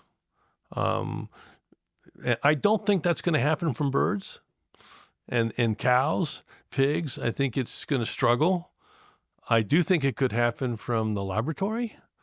And you've said that's if it happens in the near future, that's the most likely scenario. But I hope we can curtail laboratory, right. But that's my concern. The CDC seems to me in many ways, you never wore the military garb, but you could have, right? I could have gone back in. I've been a 3-star admiral, but I didn't do that. Yeah. I retired from the Army as a colonel, and I was content with that. The CDC, though, Centers for Disease Control and Prevention, one of its number one jobs is focus, especially since the whole reason for liability protection, I think in many ways, the way Reagan didn't, I don't think he was an anti-free market guy. I think the threat seemed to be if you have a global pandemic or if we get attacked with a bioweapon, you need to be able to ramp up vaccines. You can't ramp them up if nobody's making any in our country. And it seems like, to me, was some of the argument with giving liability protection. Yeah, I think, I don't know. I have a different hope for the nation.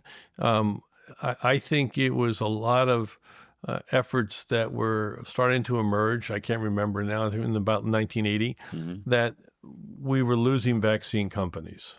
It wasn't that we were losing companies that were willing to make vaccines. Because they were getting so many lawsuits. And they couldn't predict how to price things to prepare for those lawsuits. A lot of easy ways to resolve that. We can just cap those lawsuits. I mean, if I want to take away liability, which I want them to be liable again for their products, but I don't have a problem capping the liability. Right. All right. What I want to, Because then we would at least see how many cases we're losing and say we got to step in here. Maybe we got to take a look at this vaccine. That's right. Yeah. Well, let me get to the point because I don't want to hold. I wanted to finish one thing before because I started Yep. on the biosecurity issue, and you talked about we need the vaccine companies. My view is that we need to develop a program in the United States that's proportional to the threat. I think the threat is real. It's big. If you didn't believe it, the COVID pandemic should have given you a little taste of the impact of a biological agent on our nation. Yeah, we lost 1.2 million people, but I'm more concerned with the government's impact on our nation. Okay, you but know. but you are. You had a lot of. I agree. For the elderly, those that have other comorbidities, we had a lot of government overreach. Yeah, we lost a lot of our rights. Okay, Yeah. so that's the same thing. Our economy took a tank. yeah. All right. But what I'm saying is the next pandemic, the great pandemic, which I think is going to be a bird flu pandemic, is going to be 20-fold worse, 30-fold worse. I would like us to get prepared for that pandemic. I would like us to have a response proportional to the threat. I just told you it's the most important national security threat we have. For the traditional security threat, we have this thing called the Department of Defense. We spend a lot of money, $800, $900 billion a year. We've developed a great network of private sector contractors that make our planes, they make our missiles, they make our bullets, they make everything we need. I'm arguing we need to do the same thing for biosecurity. I need an agency. DOD doesn't want to do it. I think an agency that might be the right agency is the Department of Energy. They got 5 labs that are very good. They could manage the contracts from the private sector, which now we build a group of private sector contractors like the Northrops, like the Boeings, but we do it in vaccine. We do it in antiviral, we do it in diagnostics, we do it in PPE, we do it medical instruments. You know, when the COVID pandemic hit, we didn't have enough ventilators for this country. Mike Pence went up to, Michigan to get Ford to flip over one of its production lines to make ventilators rather than cars. So if our nation doesn't get prepared, we're going to be sucking wind when the next thing comes. I'm still going to try to argue. Maybe you'll look into this and get on the bandwagon and start to argue the United States can get prepared. There is something we can do, and we can improve our manufacturing capability for vaccines or for countermeasures. We can improve our ability to have medical instruments that we might need. The likely thing that's going to bring us to our knees is a respiratory pandemic. It's not going to be Marburg or Ebola, and I've had 3 Ebola outbreaks when I was CDC director in the DRC. Ebola scares people, but it's never going to wipe out. It's not going to wipe out hundreds of thousands of people. Okay, but bird flu could. A respiratory pathogen could, and this is what we need to get more prepared. I've talked a lot on the Hill in the Congress and the Senate, and I'm going to continue to talk. I'm arguing. I'm a senior fellow for the Heritage Foundation for Biosecurity and Public Health Policy. This is what I'm pushing. I'm happy to join my energy with Kennedy on making America healthy again, because I really think it's important. We talked a little bit about the food. We didn't have this time to talk about chronic disease, but we have to go after chronic disease. Yeah. We got to transform our health system where we focus on effective disease management, chronic disease, and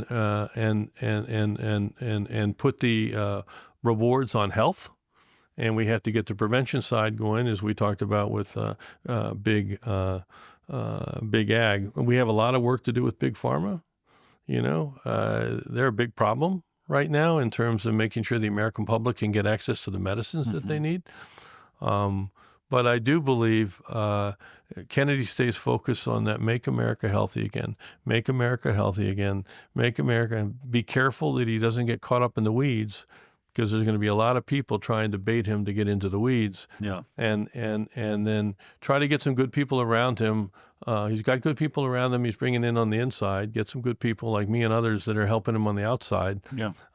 To really drive forward. I mean, if he can succeed in the next 2 years, which I think he could, in making measurable improvements in the health of America, particularly through the agricultural issues for children, he will really line up the Trump administration to have a much better 2026 future. I agree. I think you're aligned on, curtailing gain of function, which I think we could all argue is the most likely scenario to really create a bird flu pandemic. Maybe not the only one, but very likely that could happen. And I'm just sort of to wrap this up. CDC is designed to be ready for a biological attack, whether it be natural or weaponized. I mean, it seems like that's one of its primary functions. In this case, our government immediately just said, this is natural, which seems unnatural to me. In a paranoid world where we have terrorists everywhere, we're worried about labs we don't control all over the world. Yet as soon as we had something that swept the country that made no sense in nature, we went out of our way to just immediately scream, this is natural. Now, and you were thinking, you were against it then and slightly vocal. Now we know it's a lab, or at least most of us that look at the science, it's the most obvious explanation. How do we know it was accidental? We don't. We don't know it was accidental. I think, I argued already that once we got past the first 6 months, the answer is going to come from the intelligence community. The problem we have with this whole issue, and I agree with you, there was a lack of transparency by science leaders that we should expect, which is antithetical to science, which makes me concerned that the intelligence community was involved. All right. Clearly, the CIA's analysis is not accurate. And you even heard some whistleblowers that suggested that like 6 or 7 of them voted it came from the lab, but the head guy said, no, it came from nature. And then I know Radcliffe's going to get to it because, Radcliffe knows all the intelligence, and I've talked to John a lot. And I'm pretty confident that all the intelligence community are going to reevaluate their assessments, all right, and allow the Energy Department and the FBI, neither of which got to present to Biden, all right, and allow them to present to all the agencies the data that they have that came them to their conclusions. And I think that we will see before Easter all of the agents revise their analysis to say that it came from the lab. And I think that's important because then we can get that behind us. Now I do think the intelligence agencies were involved in why we didn't get this right. Why didn't we get this right? On the one hand, it was the greatest intelligence failure probably ever. I mean, across the board, you had scientists at WHO, some out of Switzerland, that have said, I watched the task force being put together by WHO, and they didn't bring in a virologist. They didn't bring in anyone that had been studying coronavirus. It looked like a cover-up. I sent them 25. Would you agree it looks like something's being covered up? I sent them 20-something names to go in January. All right. I had a team of about 25 people ready to go the first week in January, but we couldn't get permission to go. I had the president even call the president of China to get us permission to go. We never got permission to go. I gave those names also to Tedros, though, when he was putting the group together. Only one person on my list, I don't even think he was on my list. One person, a Chinese guy from CDC, got put on the list, and then Cliff Lane from NIH got, and all the others were, and they all had to be vetted and approved by China, which is totally inappropriate. Right. So I think there clearly was when people were telling me that I was conspiratorial and trying to influence negatively my life and my opportunities, I said on multiple times publicly, the conspiracy is those guys. Yeah. They had a conspiracy that only one hypothesis would get the light of day, and that was spillover. And they clearly ran the media. All right. And I think they manipulated the intelligence agencies, except for finally the FBI and the Energy Department had the courage to come out, and they're scientists, and they called it the way they saw it. And they're right. And I guarantee you when John gets in there, there'll be a revision of this, and hopefully Trump before Easter will have DI will come out with a new assessment that they all line up. Is it too late? I mean, it seems to me it'd be too late. I mean, I don't mean to like start a war with China or anything, but certainly I'm shocked that no one in media asked, once we now look at labs, no one's asking the next obvious question, how do we know it was accidental? We saw President Trump had really even the playing field with China. So, you had a reason, financially, China wanted to sort of get back on top. It worked that way. All of our businesses were shut down. It was Chinese goods that poured in. I'm just saying, I'm not a conspiracy theorist, but I am a journalist. And aren't we, like science, supposed to ask all the appropriate questions? And the appropriate questions aren't being asked. But I want to say this. It's probably too late to determine if there was a chance that it was released on purpose. But if it was, and government agents like Tony Fauci ran in to cover it up and blame it on nature, isn't that treasonous? If you got involved with, if he accidentally even helped another nation, bring about a demise of our nation. I would say even if it was, as I postulate it was, accidental, the fact that they helped cover it up is a serious problem. All right? Serious problem. Because to me, the bulk of the evidence never supported spillover. And the bulk of the evidence always supported and then continued to support laboratory. And even to this day, they still sort of say, but the most likely, in my opinion, is spillover. Well, they're wrong. And I think that's a real problem. I don't think, and I think we're going to find out. I do think the Chinese, I've always said, I think the intelligence community plus a Chinese whistleblower or two or three or four will bring this to light in the next 3 to 5 years. Maybe the Chinese government themselves may clean this up if there's international economic consequences for them to come clean. They clearly knew this pandemic started in August, September. And they clearly didn't make the American people, the world aware of it until December.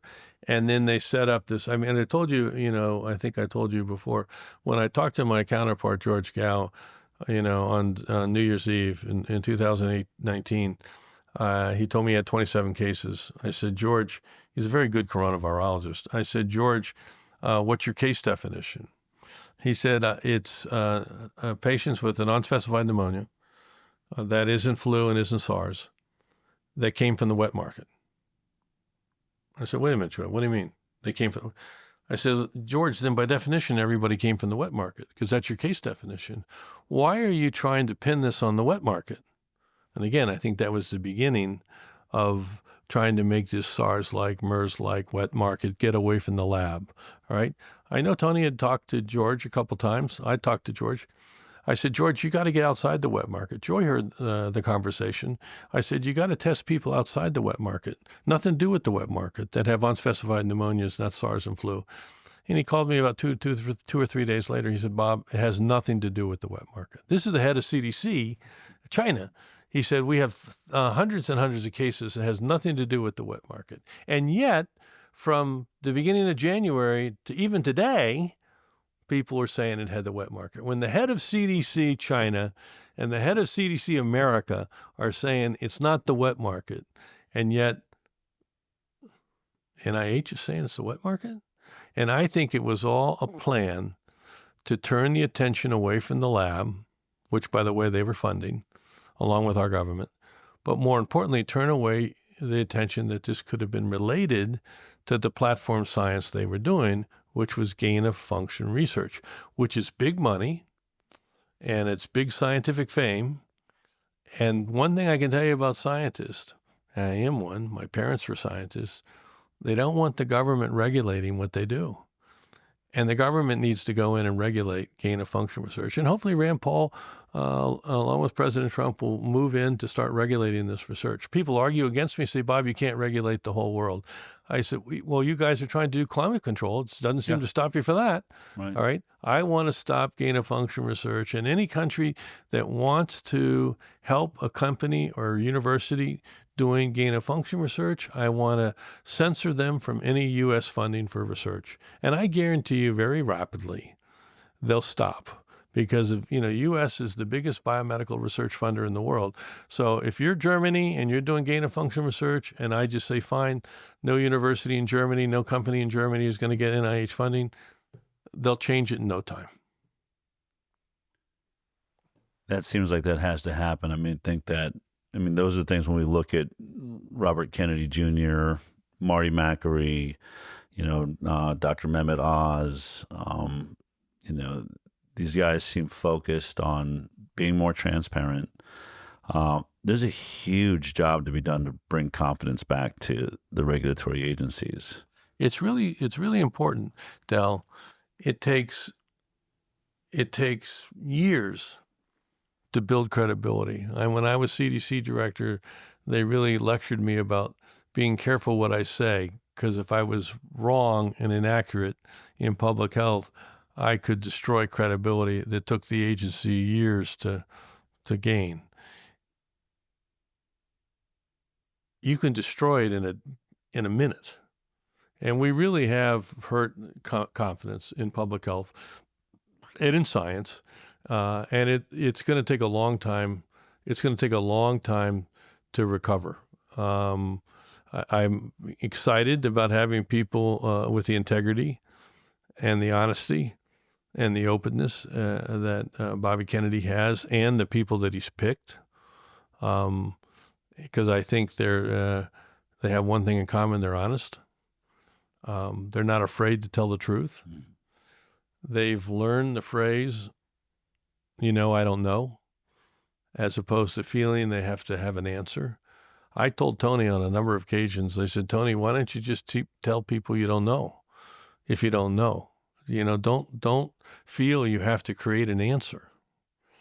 And so I hope we can regain it. You asked me about CDC being prepared to respond. The problem that CDC has, and I was its director, and I was so excited when I got that opportunity, but I was so shocked when I found out how little had been invested in the agency to do its primary job, where it's supposed to be a public health response agency. I tell the one story about my first briefing, about the end of the first week I was there.